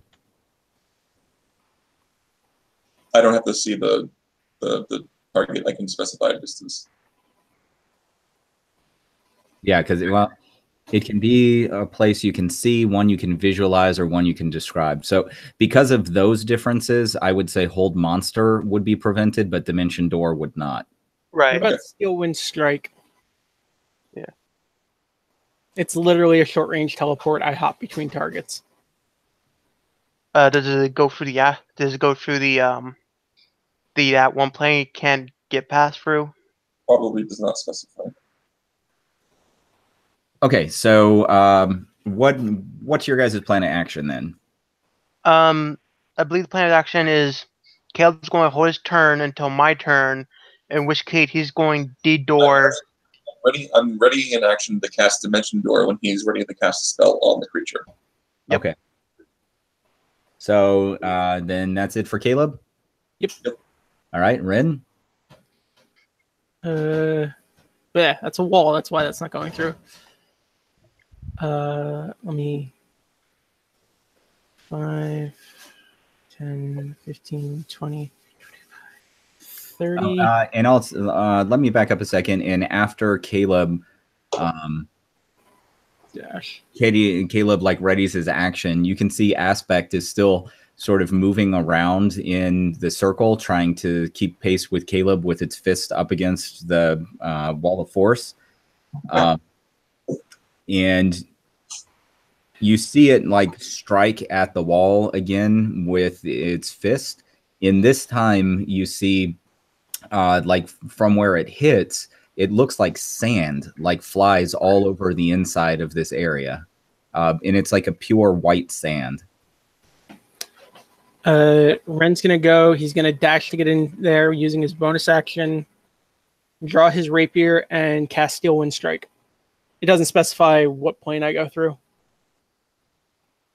Okay. Queues up to 5 targets you can see within range. Make a melee spell attack against each target. On a hit, a target takes 6d10. I can then teleport to an unoccupied square I can see within 5 feet of one of the targets I've hit or missed. So based off of the description, that seems more consistent with Hold Monster in that you have to be able to see them. And in order to attack them, you'd still have to be able to attack through the barrier. Nope, I teleport to it. So how do you teleport to it? So the way the spell works is I just have to see them. I have to have a melee weapon in my hand. And then I make a melee spell attack. Yeah, and one force is a At which point I teleport directly through it and basically end the spell 5 feet away from anyone I've hit or missed. I choose my target. Well, but that's the problem. The melee spell attack would get blocked by the Wall of Force. Not if he teleports inside the wall of force.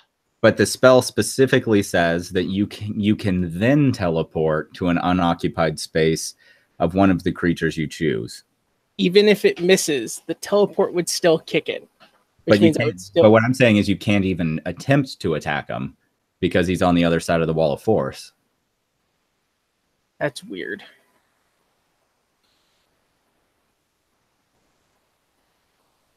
Oh, Ren wouldn't know about the wall of force, so the spell would be wasted anyway. Yeah, I mean, I'll open that ruling to see what your guys' thoughts on it, but it seems to me that that the being able to attack is a precursor to the being able to teleport.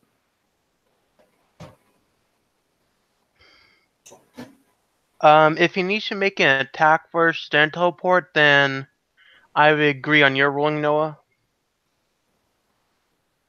That it wouldn't work. Then I would just lose the spell, because again, Ren wouldn't know about the wall of force. Okay. He's literally just coming.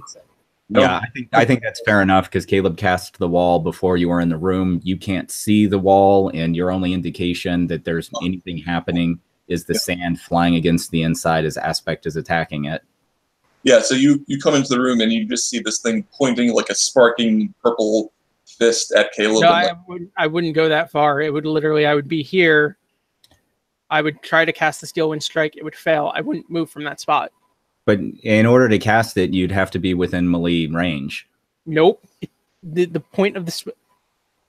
So hang on. Let me just bring up the spell so you can see. Yeah, I'm reading the spell right now off of a site. Assuming that it's the same spell. It has a range of 30 feet.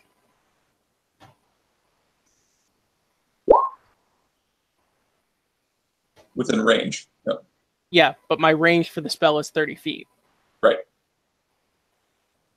I don't have to actually be initially in melee with them. He is correct. It is a melee spell attack at range. Oh, that's it. So in 5e, they got away from like ranged spell attacks? No, ranged spell attacks are still a thing. Yeah, it's just not what this is. So the easiest... super weird to me, but I mean, I'm accepting of it. It just seems super weird that you would make a melee spell attack. So the flavor of the spell is your Nightcrawler zipping like between in range, like up against all these targets, and like and you're during all the attacks that you're making a melee spell attack against all the targets of the spell, and then after you're done attacking all the targets of the spell, you then end your blinking teleportation movement in one spot. Okay, I can follow your description of it. I think they just really poorly worded it. Yeah. Yeah. Okay, so you attempt to go like poof poof, and you just sort of like blink in place. You're not able to teleport through. Yep, that's my turn. All right. So at the end of your turn, you see the very similar thing. Like Aspect again tries to punch at Caleb. It hits up against the barrier wall. Oh shit! Say what? It has legendary actions. And Aspect sort of steps back to the center, and is just sort of like you see its head like slowly like clicking every like maybe 15 degrees as it rotates in a full circle. Thry, it's your turn. I kind of scream out, wait. To me? Yeah.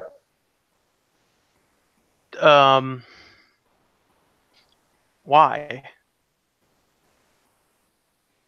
Can we come out of rounds for like a minute? Can you what? Can we come out of combat rounds for like a minute? Because this wall force lasts for 10. So you would still be in combat rounds, but you get 6 seconds worth of talking or actions or whatever else. But Aspect will get its action still. Is there anything you can do to get out of that? You don't know. Right. Okay. I'm like, I think it can probably resist your spells. What makes you say that? Metagaming.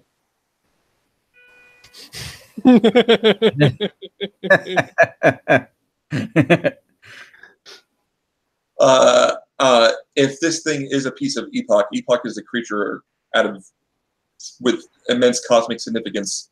It could probably resist any spell you throw at it, at least for some time. Which is in-game speak for it probably has legendary resistance and can choose to succeed on saves. Right. Perhaps, but correct me if I'm wrong, Noah. I saw this thing take actions at the end of everybody's turn, right? At the end of each turn, yeah. Yep. It's a legendary creature.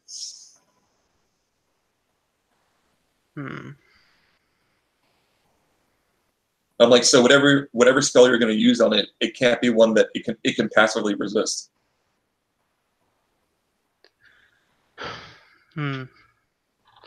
Right. In that case, I don't think Chromatic Orb. I just make a attack check. So. Right. Yeah. So Caleb is telling you in game not to cast any spell that it can make a saving throw against. Yeah. All right, I can do that. All right. I guess. Ready to go? Yes. All right. So then I cast Dimension Door. Dimension Door teleport us into here, and Thry ends up right next to me right there. Okay, so you guys both teleport in. Yep. All so right. my recommendation was to Dimension Door him into the sphere. Yeah. 2 men enter, 1 man leave. Or 2 men leave. Yeah. Going 1 man is really just half of 2 men put together. Sure. Okay. Whatever. I'm going to cast a Chromatic Orb at 5th level. All out. Go all out. Oh, I'm going to say 7 for the Disintegrate. No, don't cast any spell that it can resist with a saving throw. Yeah, all right, fair enough. In that case, I will cast that at 7th. So it will be 98. Of what kind of damage? Fire. You do see it standing on hot coals. Oh, right. In that case, I do nothing. Nothing. Let's go with lightning then. Not many things can resist lightning. Alright, so that's free. So that's 3, 4, 5, 6, 7, 8, 9 d8s. Make an attack roll. Yep.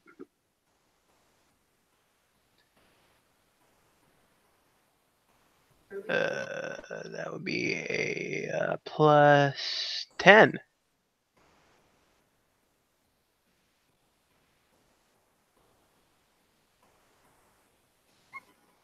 $22. Does that hit? 22 will hit. All right. 98 thunder damage or lightning damage. Yep.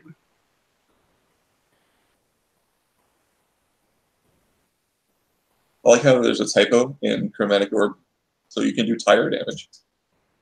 Tire damage? Nice. That's why I went through and checked all of my spell cards on my character sheet, because I knew there were typos everywhere. So it just like leaves the wavy lines across their face when you hit them? 42 lightning damage.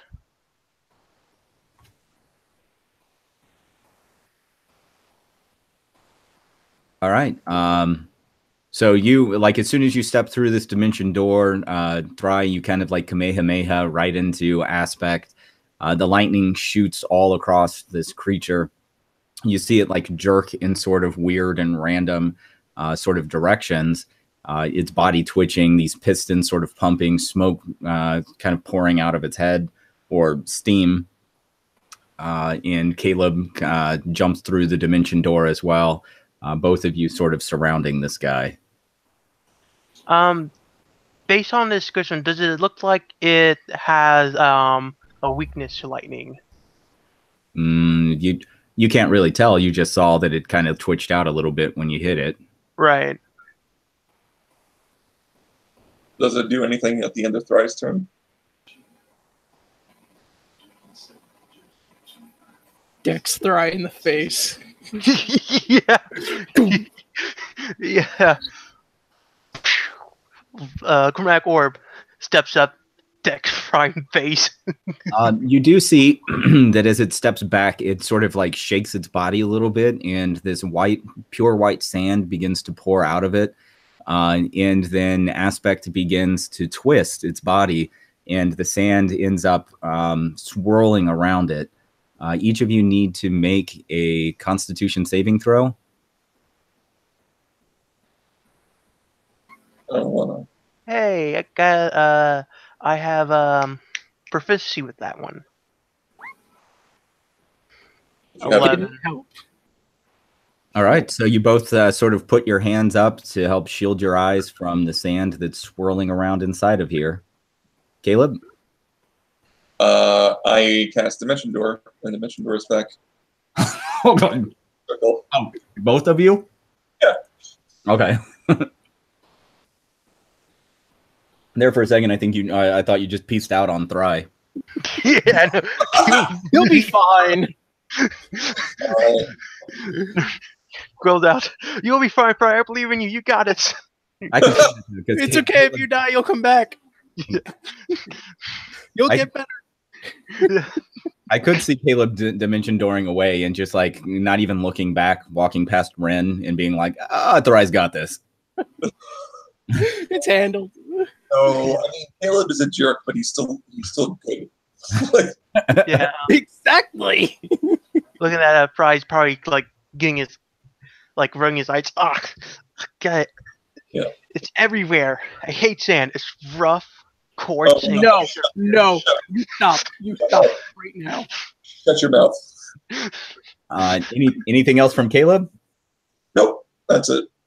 All right, so then I'll say that Aspect steps right back towards the barrier, and this time, rather than it just like flinging itself towards the barrier, it kind of just takes a slow, methodical step towards it. Its weird slat-like eye, as it just has sort of like the Knight Rider visor kind of going on, or like a Cylon. Yeah. And you see that like green kind of light that you had seen earlier from Jari. It's just sort of like voom, voom, voom, and then it plows its fist right into the barrier again. But this time it's just like slow and methodical, just like boom, and then it's like He's freaking out, holding his staff, and just kind of points and goes, ah! Yeah. All right, Ren, what you got? So Ren's just gonna go, so I see you found something interesting. The hell is that? Probably has a piece of Epoch inside of it. Right. Who thought that was a good idea?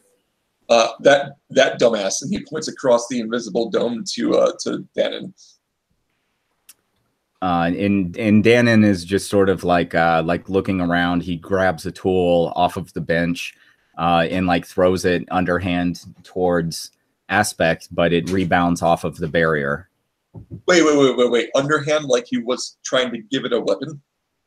More like you get a sense that he's like kind of testing the area, because he just walked dead on into the wall twice. Right, yeah, but then it like, okay, all right, just making sure he wasn't like trying to hand Aspect the weapon.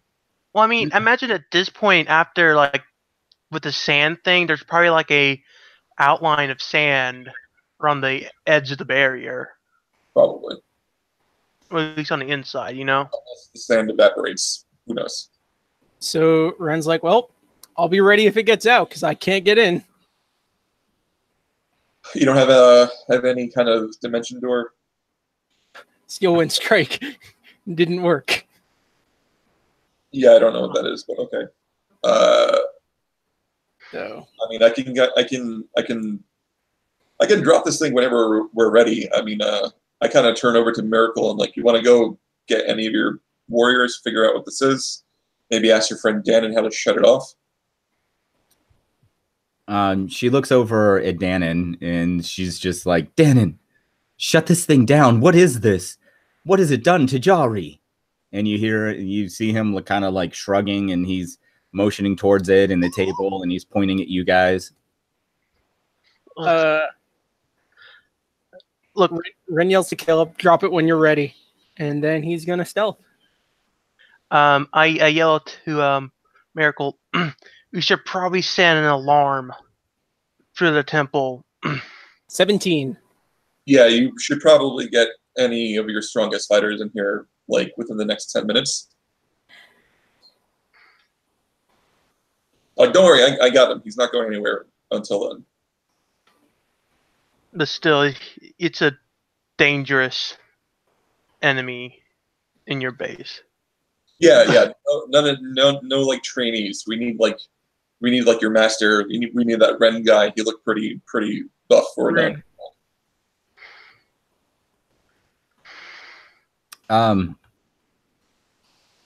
And Ren is also going to move by the door. This way, in case numbnuts who thought putting a piece of Epoch in there was smart tries to leave, I can go, nope. Yep, and thought it was smart about lying about it too. That was great. But I kind of I see kind of Miracle just kind of going back and forth in that corner there, and I just kind of stare at her, and then I turn to her. I'm like completely ignoring the aspect that's like punching at this like barrier between me, and I'm like, Miracle, hon, you're really beautiful, but you need to go get some help like now. You see her like stand upright, and then she just like lurches forward, steps up onto this workbench, and like jumps through the air towards where Aspect is at, and you see her eyes just like light up purple, as well as her fists, and then like boom, she hits the side of the barrier and then like lands flat on the ground. I kind of walk over and like help her up, and I'm like I have it contained for the time being. But like we're talking on like 9 minutes now. You need to get as many of your strongest fighters as you can before the wall goes down. It is a monstrosity. I must destroy it. Yes, we will all destroy it, but maybe you'll get your master and all of your monastery's strongest fighters first. Very well. And she dashes past you out over towards into the hall. Okay. For getting back up and getting lost in the sands of ice. Ugh. Yeah, and I sit back on this chest here and just kind of like sit down and like with my Aberrant Slayer spear in one hand, and I'm just kind of like waiting. I'm like, all right, we got a little time. All right. Aspect steps back into the center of the area, and then you see like the white sand just begin to pour out of it. And the sand swirls like faster and faster, and you see Aspect just sort of like dissolve away until it's just sand that's whirling around in this area. Okay. And it completely obscures the center area, which is now just a whirlwind of sand. Awesome. Try. Since this is like a workshop, I'm going to look around for any like goggles. All right. Okay. You find some? All right. I put it on pair for me. I hand one to Caleb, and You ain't handing anything to Ren. I tell Ren, wherever you are, I'm putting the goggles on this table. And we'll all turn our backs. And slowly put the goggles on while not looking at Aspect at all. Oh no, Ren's not moving from his spot. Yeah. So I'll take it, and Caleb will tell Thry, like, oh, good idea, and we'll put it on. Also, if I can, I just have to meta for a second and say, Brandon, that was well thought out. Yeah, that was clever. Really good idea. Thanks. And if they don't work, I get the ability to use the goggles. They do nothing.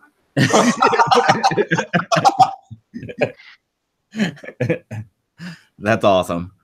I guess I turn to Dan, and how sealed tight can you make these doors? I don't think he speaks common.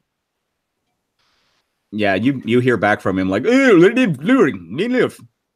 Right. Also, there are no doors on these archways. They're just like archways. Yep. All right.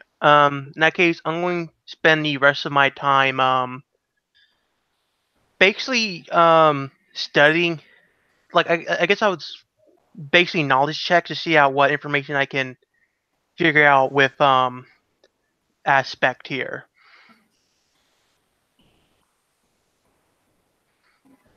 You're gonna have to be a little more specified on anything you're intending to learn or anything else.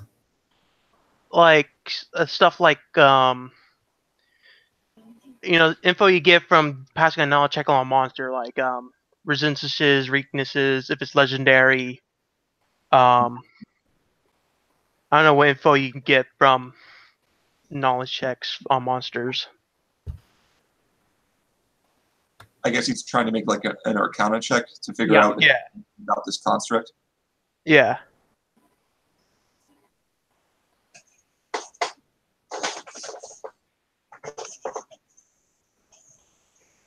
Yeah, I should have said the type of check first. Oh, okay. Go ahead and give a roll. All right. 16.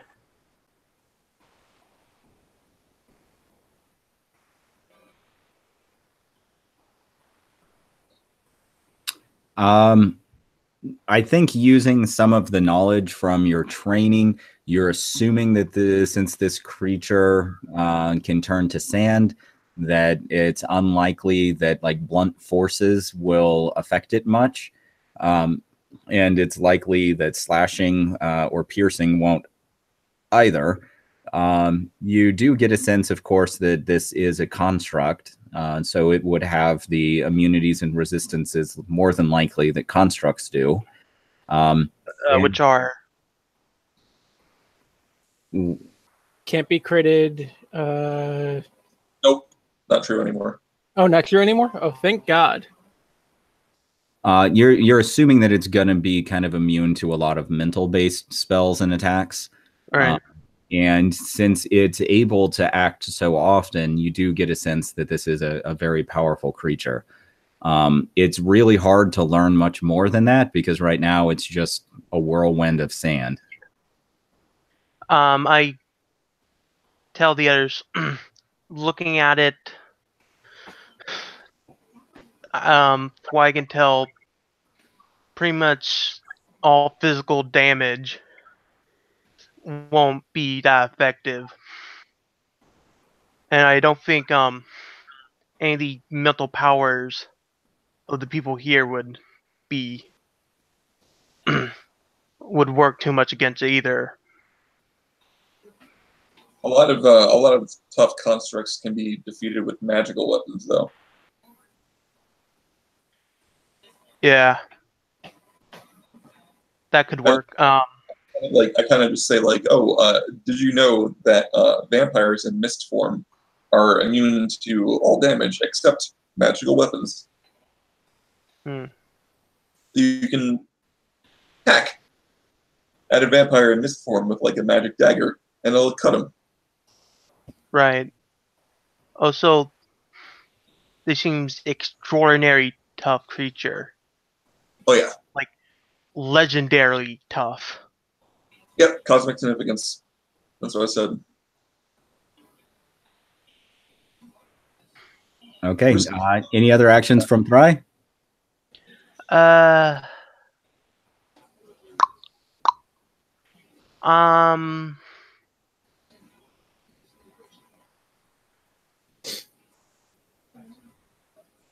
I'm going to ready a haste to cast on people when we lower the force field.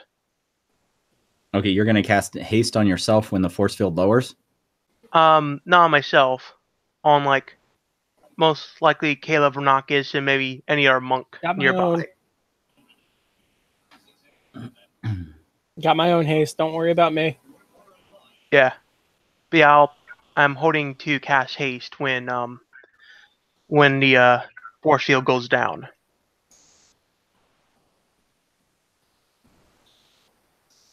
Okay. Caleb. I'm keeping my force field up for as long as I can before reinforcements get back. Okay, so you get a sense from your spell that you've got just a few seconds remaining. Oh, so we've already gone through 10 minutes of this? Well, it just depends on how long you kind of want to wait, but it's been at least a couple minutes. I'm waiting for the full concentration for the spell when I can. And for reinforcements. For as many of these monasteries fighters that get here before we start fighting again. Which should have been over 9 minutes. Because we had only spent like 2-3 rounds since the wall. And then like monk guy have like ridiculous movement speeds. Like at this level, they probably have like additional like 40 or 50 feet. If there are it's gonna run out during that time, so I'm gonna ready to cast Shadow Blade again. This time at level 3. And we see Dan leaving. I think Renaka's had a ready action for when that happens. Yep. Well, yeah, and he's just sort of like backing up. He didn't like turn away and run. So you see that. Now, what's your ready to action for him? I'm gonna trip him. Okay. So what am I rolling on this? You probably just make a dex check. All right. Because we'll give you advantage and him not. That's a save. You click the save instead of the check. Oh, derp.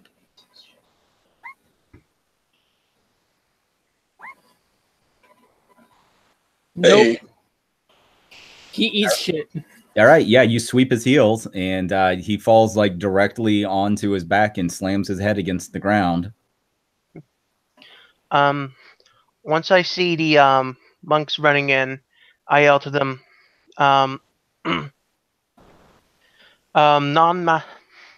non-magical physical force won't do much to it, and I don't think your mental powers will do much against it either. All right, so you're yelling that out as these monks are like dashing into the room. Yeah. They stop when they sort of enter the room to assess the situation a little bit. And you do see Rune, who stepped forward, and he's sort of looking about, and he's like, What is going on here? What has happened to Jari? Jari and Danon's pet project here just murdered Jari, and I put it in a force field to keep it in place until more of your friends arrived. Ren yells, Danon's over here on his ass. You see the sand like coalesce once again as Aspect is now standing in the center of this area. And there's still a little bit of blood dripping off of its arm from ripping out Jari's heart. Right. If there's more goggles, I would try to like throw them to the monks. All right, so you pick up some goggles and you go to toss them to the monks, and they just sort of like hit off the barrier. Plump, plump, plump. I mean, you know what? That's fair. That I'll take that. I don't know what you're expecting. You guys do see that with the monks, their fists light up in this sort of like purplish color, and they run towards towards Aspect, and just like yeah, like Caleb's like, whoa, hold on, and then I point at the sand, like the ring of sand, and then I'm just like I make a motion where I'm like, "Well, go through," like, eh. Okay, so they're sort of like looking at each other. The two other monks are muttering back and forth, and Rune says something in that other tongue. You see both of their gazes go down to that very clear sand circle, and they sort of nod and spread out a little bit, taking on defensive stances. And you see their fists and their feet are glowing in this purple light. Ren yells over, somebody want to deal with this guy here before he tries to make a run for it and doesn't suffer the consequences of his actions? I'm like, oh yeah, when I asked about the construct, your friend Danon, and I'm speaking the rune now. Your friend Danon tried to lie about it, and then your other friend Miracle or Miracle, she kind of had a disagreement with him as well about that. Apparently, you guys aren't supposed to lie. Well, that guy did.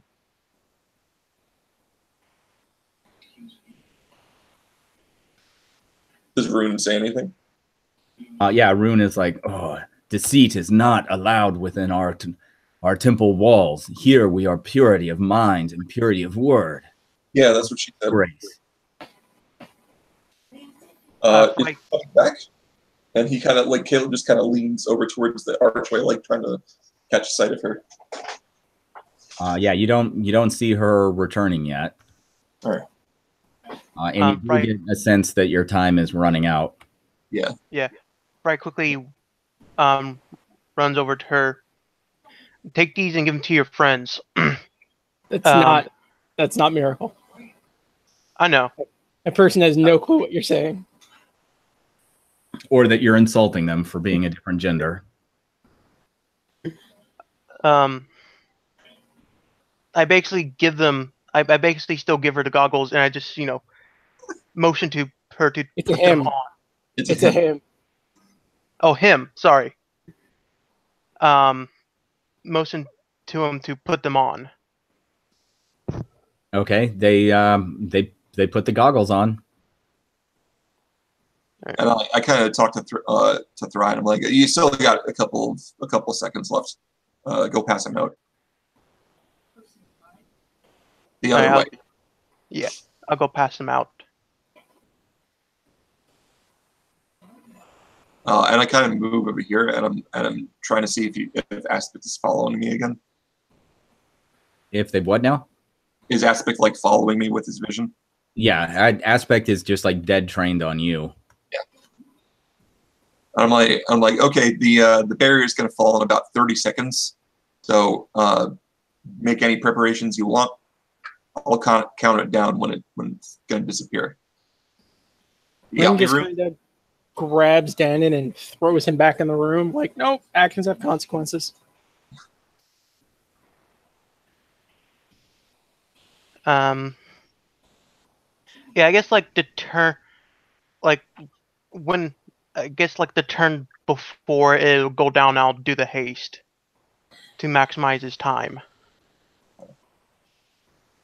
So on the turn it goes down. I'm gonna cast Sunbeam. Is that cool?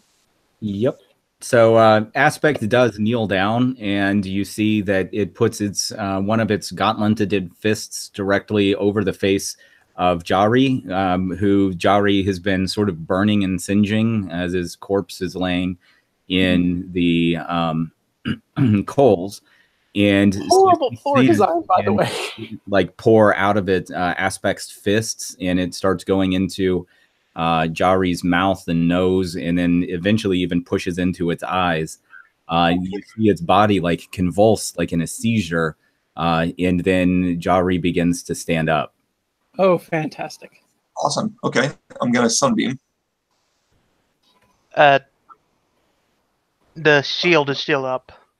No, as soon as I cast Sunbeam, it goes down because it's a concentration spell, and the concentration on the wall goes down. So I am going to Sunbeam like that. And after you do that, I'll cast haste.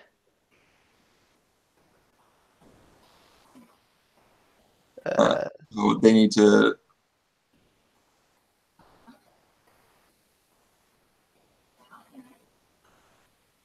Oh, you casting that? I'm going to cast it at not 20. At 5th level. So there'll be 3 targets. 3 targets. Okay. I'm going to choose Caleb, Runin, and this guy.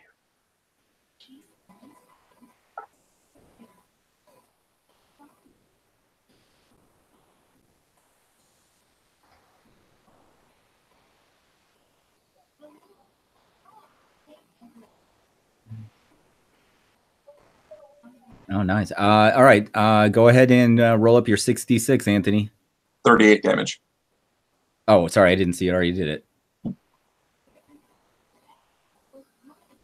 And Jari will make it as well, too, if he's a creature that makes saving throws. That was what that 20 was. And the other one, aspects. Gotcha. Okay.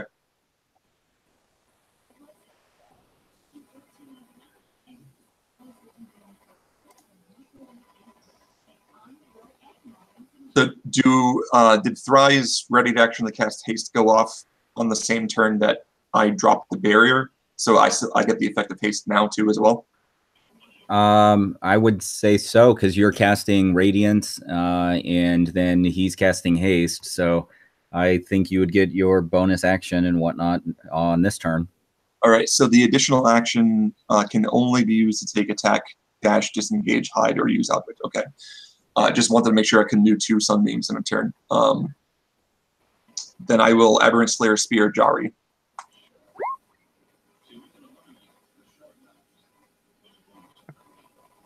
Does that hit? 14. 14 does hit. Is Jari an aberrant now? Probably not. He's probably undead, but it is a spear as well as an Aberrant Slayer spear, so that's 14 damage. All right, so you skewer Jari with your spear, and this creature just sort of like stumbles a little bit and then collapses right back into the burning coals. I just kind of kick him off the spear. I stab him, kind of move him off to the side, and kick him off. Okay. Any other actions from Caleb? I extended my free hand and just do one of those bring it moves to aspect. Oh, and I'll say too, after your radiance sort of, the bright flash clears away, you can see definitely right off the bat that the aspects like Cylon Eye, it's not lit up at the moment. Interesting. So it's blinded. Gotcha. Okay, cool. Then I just, while I do that motion while he's blinded, I also say, come on, big boy. Let's go ahead and let's do that marker. Blinded. And it says, blah, blah, blah, mode of brilliance shines your hand, blah, blah, blah, already read that. Until you're, okay, blinded until your next turn. Okay, so that's all your actions, Caleb? Yep. All right, my turn. You hear a word that you don't understand just get yelled from Aspect. Each of you go ahead and make a con check. It says I only 10 feet. Correct. 5, 10. Oh, yeah, you guys are standing outside, so it's really just Caleb and that dude. Yeah, Caleb fails.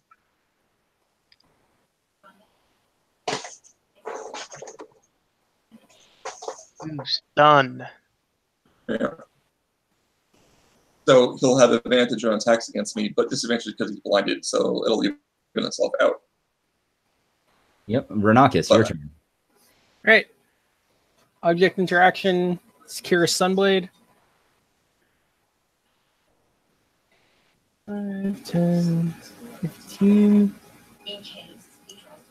Here. Swing with the Sunblade. That definitely grants advantage. 29. That Yep. will hit. All right. Just barely, though. That was a joke. Yep. 9 and sneak attack. Is it susceptible to sneak attack? Constructs are susceptible to sneak attack. That's right. They changed that too. That's So terrible. Your sneak attack's only. I'm It's only a cross 3d8. class. I'm a cross Oh, class. right. Mm. All right, so you step in and you attack him with a Sunblade, slashing downward, and it glints through part of its armor, which you see sand like pouring out from where you've sliced it. Right. And I'm a dash away.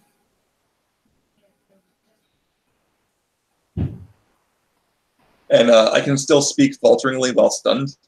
And I'm like, yeah, how do you like it? Over here, or here, or here.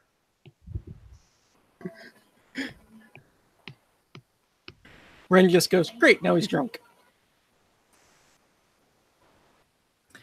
And at the end of Ren's turn, let's see, that'll be 5 feet.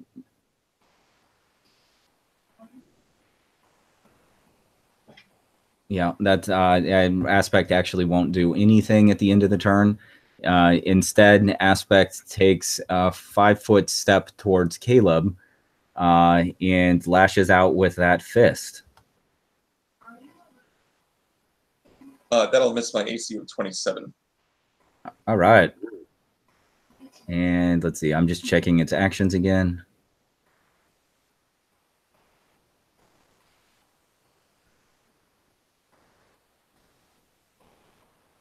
Huh, that seems like it's missing something, but whatever. All right, Thry. I would just like to point out that Ren threw Danon back in the room before. Yeah, before the spell went down. The wall went down. And I'm no longer stunned. Correct. And he's no longer blinded. Well, no, he is still blinded until blinded until your turn. All right. In that case, I'm gonna cast Chromatic Orb at 6th level. 88. So 86. Do I get advantage on the attack roll because he's blind? Yes. All right. Hold on. I think that might only be melee. I'm gonna go pee real quick.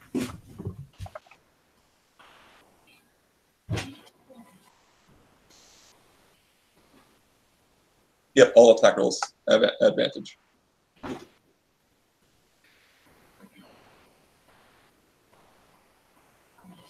So you can attack with advantage. Yeah. I just need to add Chromatic Orb to my macro list. The Chromatic Orb starts at 1d8. 3d8. 3d8, and then it's going up to d6, so that's 8d8. Yep.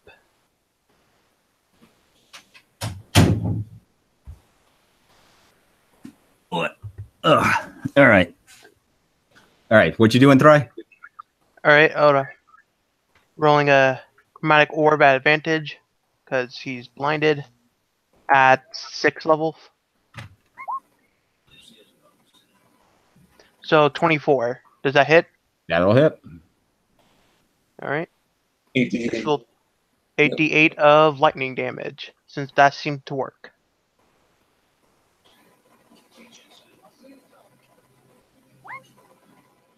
Man. 46 lightning damage. Sweet. All right. You hit him with the Chromatic Orb, and you like blow its left arm off. That just like turns into sand in the air. Yeah. You see like the sand where its arm had been attached is just sort of like swirling and stuff, where now there's just a slight stump.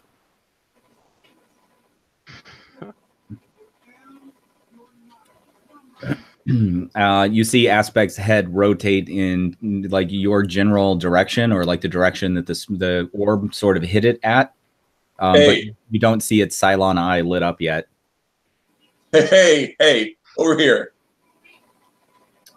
Anything left from Thry? Nope. All right. At the end of your turn, you hear this gravelly, almost like ethereal voice. I sense anomaly present here. And then you see that the sands again begin to pour out through the chinks in its armor and swirl about it. Go ahead and give me a check there, Mr. Caleb. He has. Yeah. So let's do this with. We'll just say that grants immunity. I won't even do it with like advantage. Okay. So the sands like pelt up against your goggles and whatnot, but do no harm. You do see Aspect's feet begin to do the like chung chung chung chung chung as its lower half is starting to rotate in a direction that's away from Caleb. Right. And let's see. I'm just seeing the wording of your spell again to make sure. Your next turn. Yep. And you do see, or at least Thrice sees, that the Cylon eye begins to blink back on. Caleb. Begins to, but it's not yet already. Yeah. So bad move. Never turn your back onto a lion. Okay. So real quick, the coals or whatever. Like if I was to step around over to here, is it precarious enough that I would have to make checks? No. Okay. It's a pretty stable platform. This way. Like And that? when you step out, while it's hot, it's not unbearable and it doesn't cause damage. Right. And then I'm going to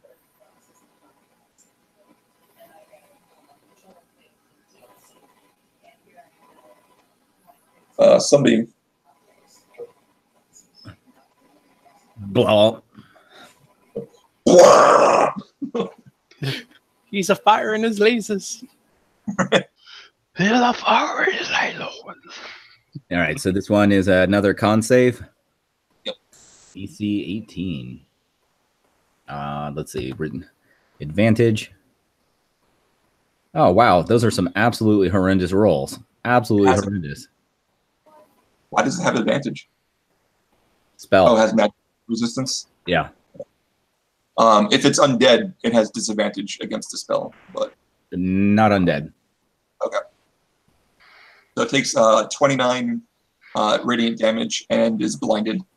And then before my turn ends, I will hasted action, hit him with the Aberrant Slayer's Spear with advantage. All right. Blinded. Let's see. I'm going to guess 28 hits. 28 definitely will hit. 13 piercing damage from a magic weapon. Use some of this in a little bit, Apple. Just not right now.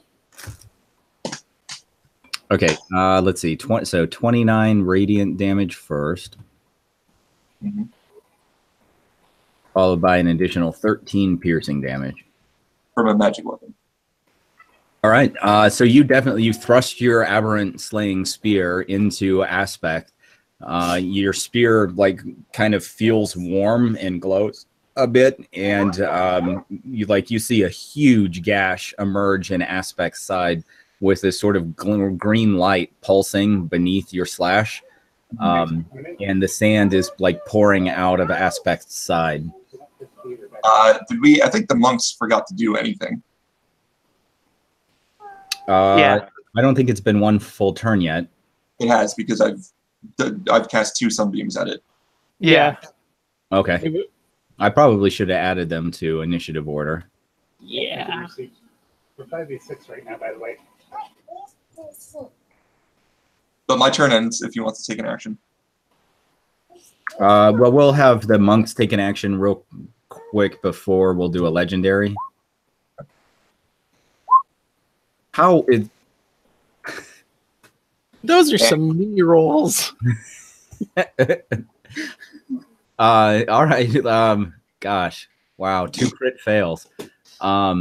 He wasn't next to Aspect, right? Unless he was doing something at range. Well, so the first one steps forward into the area where they get advantage since he's blind. They do. Oh yeah, because he failed the second sunbeam. So that is correct. So only one of them botched horribly. We'll give, those would be 2 separate rolls. So I'll do for the first guy and for the second.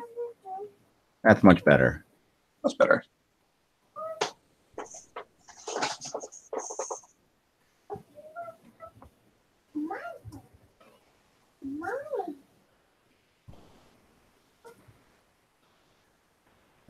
So are they like punching telekinetically through the air, or are you just not moving them up next to aspects? I just haven't moved them yet. All right, so the first monk, like he jumps up in the air and does like a roundhouse kick on aspect, which staggers aspect for a second. The second runs up and past Caleb, and then just sort of like does a dead stop in the Bruce Lee like 1-inch punch directly into aspect's like abdominals. Right. And you do see like some more of aspect's armor like flies off with more sand like just pouring out now. And this area is being lit up with that green light glow. After they have their attacks, then you see Aspect sort of turn its body again, and it emits another just like ear-piercing cacophony that sounds somewhat similar would be to your guys' ears as like a dial-up internet signal. All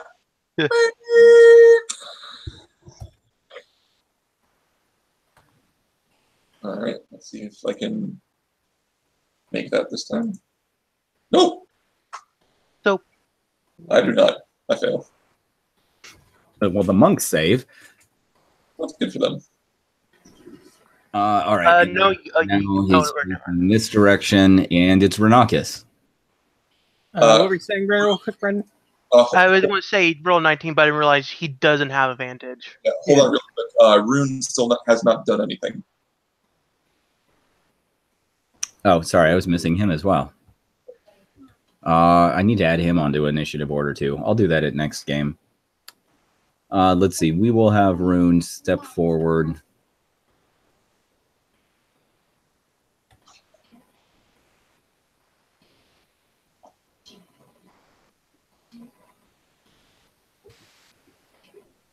I could say this is going surprisingly well.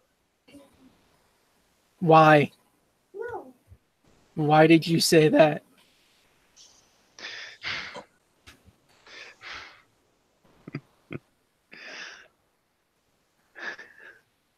I don't know.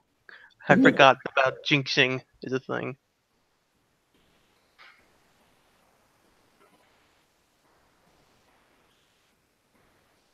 Interesting. So he does a psychic fireball that doesn't hit allies.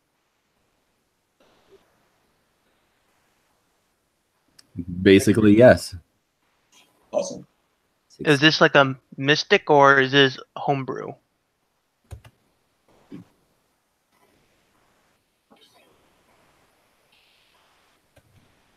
I don't know.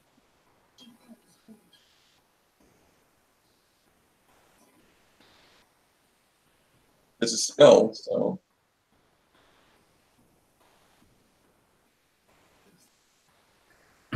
All right. So you see Rune do a series of just like different kata or different poses. The narrative hand stick like finger sigils. Say what?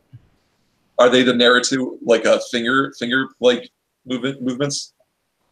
Yeah, but yeah, basically it's a whole mess of like complex things, and he's like flexing his his pecs again, and then he just like slaps his hands together, and then extends his fingers, and this wave of purple energy, you just see it like through the air, very similar to the sunbeam. Aspect staggers down and onto a single knee. You just see like it's sand pouring out from all of its joints now, quite profusely. It's beginning to get slightly translucent as well. You skipped me. Oh, sorry, Ren. And let's see. We'll go ahead and give it the ear-splitting fax machine sound once again. Actually, no, it already did that, so I can't. Choosing from why not? You might be able to. I don't think legendary actions you can't take the same one over again. Yeah, it's actually I don't see that restriction either. Yeah, you just need to have the point. Yeah. It's the layer actions that you can't take the same one over and over.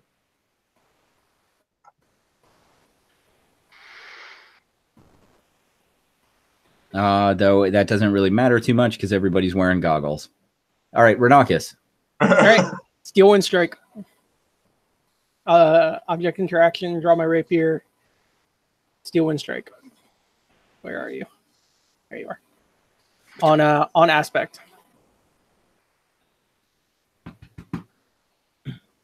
I'm Thank surprised. God for advantage. Yeah, I'm You're welcome. surprised the goggles work. You're absolutely welcome for that advantage. I appreciate it, sir. Go tell You don't need to call me God, though. I'm just a druid. 30 points of force damage. Okay. And now, is this the one where you also teleport? Yep. So I show up here, and then I'm going to dash away. All right. And Steel Wind Strike, does that take place with like a weapon, or is that just like your fist, or what is it? It's I have to use a weapon as the material component, but I don't think it actually does the weapon. Yeah, like he has to use a non-magical weapon as a material component, but then does force damage, so it's not the weapon doing the damage. Okay. Yeah. So we'll say that when this occurs, Ren does his like Nightcrawler, and as soon as he appears behind aspects, Caleb, like just sand explodes out onto you. As you see like Ren's forceful weapon penetrate through Aspect's chest. And Aspect is standing there for a second, and you see sort of like its Cylon eye blink on for just a second, and then it's like, oh, why? And then it collapses down onto the ground. Renakis, Warforged Killer. Yep. It's Why, father? like why? Well, maybe you shouldn't have ripped out a guy's heart first thing you did in front of us, dumbass. And then reanimated the body. Yeah. I immediately turned to Jari's body, and I pick him up out of the coals and just toss him over my shoulder. And then I walk over to here. Are these like sand barrels? What are these? They're just barrels filled with like ingots of metal that's ready to be smelted. Okay. I just kind of lay him down on top of like across two of the barrels, and I turn to Rune and I'm like, so old guy. Yes. You had druids here in the past. Do you want me to try to reincarnate this guy? Do you have the components for that? Reincarnate? You mean bring him back to life? Yeah. You can do this. If you have the right unguents and oils. Well, we can try and scatter up whatever you need. I've never even heard of this. Well, he won't come back as he is. It'll be a new life for him. But if he wants to come back, he can come back. You can reincarnate him? Yes. Yes. He stands back for a second and is like, huh. What is it that you require for this miracle? Rare oils and unguents worth at least 100,000 gold, which I'm not even sure if you know what gold is. Just point me to all your rare oils and unguents, and I'll see if you have the right ones. Okay. He kind of just directs you over to the counters that are in this room, and you definitely can see there's like lots of little bell jars and glasses and things that are filled with lots of liquids and various components. Do any of them look right for the spell? Sure.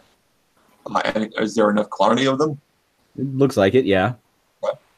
I point out, I kind of like pick up the vials that I'll need, and I go like, yeah, I'm gonna need to sleep on this.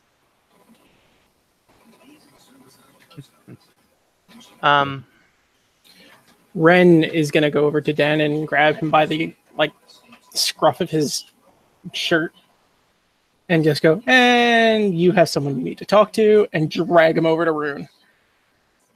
Like, oh yeah, that was the idiot that created this death machine, right? Yeah, he lied about it having a piece of that other visitor that we wanted to talk about. But let's keep wasting time. That's great. And I just kind of and Danon's definitely unconscious. Yeah. Speaking about the piece of Enoch, Fry quickly runs over to the body of the aspect and search it for the for like the piece or essence of Epoch. All right, you do find, you know, in this sort of chest of this creature is that it's like a green shard that looks like it was just sort of like cut. So it's more like a rod that's probably about as thick around as your forearm. And it's really only about maybe 6 to 8 inches in length, and it glows slightly green. Like, do I get like a feeling that's like Epoch in there? Like, I don't know, is it like you definitely feel this weird sort of bond with it. Eat it. I quickly grab I quickly grab a metal tongs nearby and place it in a container. Just ow. I'm not gonna eat it. Ow. I don't want to become Epoch. Actually, that's really useful for him not to eat. Yeah. I want to see you just Cookie Monster. Just I think we should probably call it there because it's 6:45. This is, A All right. good session, Noah. so you Well, guys it's a lot of were fun. having an aspect. Yeah. may I ask a question from DM to DM? Yeah, go for it. Was that a reflavored mummy? Yes. Cool. That was really cool. Yeah, I figured it, you know, it was pretty consistent with some of your guys' other interactions. And I'm always a fan, rather than homebrewing, just reskinning things. So often when you guys fight different or new monsters, it's especially one that you've never encountered before, it's probably just going to be a reskinned monster of some other type. I've done stuff like that too. Like I had one of my other groups. They fought like this ancient demon of the first age. Was like it was like a vessel of the overlord that's all about the heart of winter. Like it wants to make a new ice age, and it was just a reflavored ice white dragon that I used for like an adult white dragon for the fight, and it was like they didn't know they were fighting some like ancient demon thing, you know. Yeah.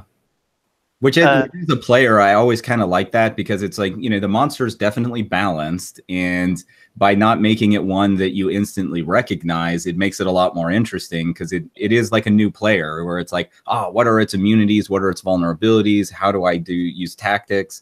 And really, it's a monster folks have fought dozens of times. Like one thing I remember you doing, Noah, was pretty cool. Was like back in Act 2, we were finding these like time wraiths. Yes, the time zombies, and they were basically like reskin trolls. But it was like this really cool, like how like when we attacked them, time like reversed for them. That's cool. To bring back their wounds. Yeah. That's cool. Well, and that's where I hear when I was looking at different monsters to reskin, I was like, oh man, like with mummies, it totally makes sense to do like a Sands of Time kind of thing, and that just seems like pretty dope. And they had that aging curse or whatever. Yeah. So it really seemed to make sense, and it was almost like Prince of Persia feeling. So I was like, okay, I can dig this. Did you give it like a legendary action of like some kind of reverse time effect? No, I just sort of changed some of its abilities to make it make a little bit more sense. Right. But considering that we're dealing with, say, like the energies of time, necrotic damage and such still seem to make sense in that regard. So I decided not to change that, but I changed the ability names and just sort of modified them a little bit, but not in ways that would unbalance them. Like Word of the Eons and stuff like that. Yeah, exactly. I definitely wasn't anticipating a Wall of Force, but neither was I anticipating Hold Monster with Hydras. Yes. Sorry. Fifth, like high level, like third tier, fourth tier characters. They're just all of your plans.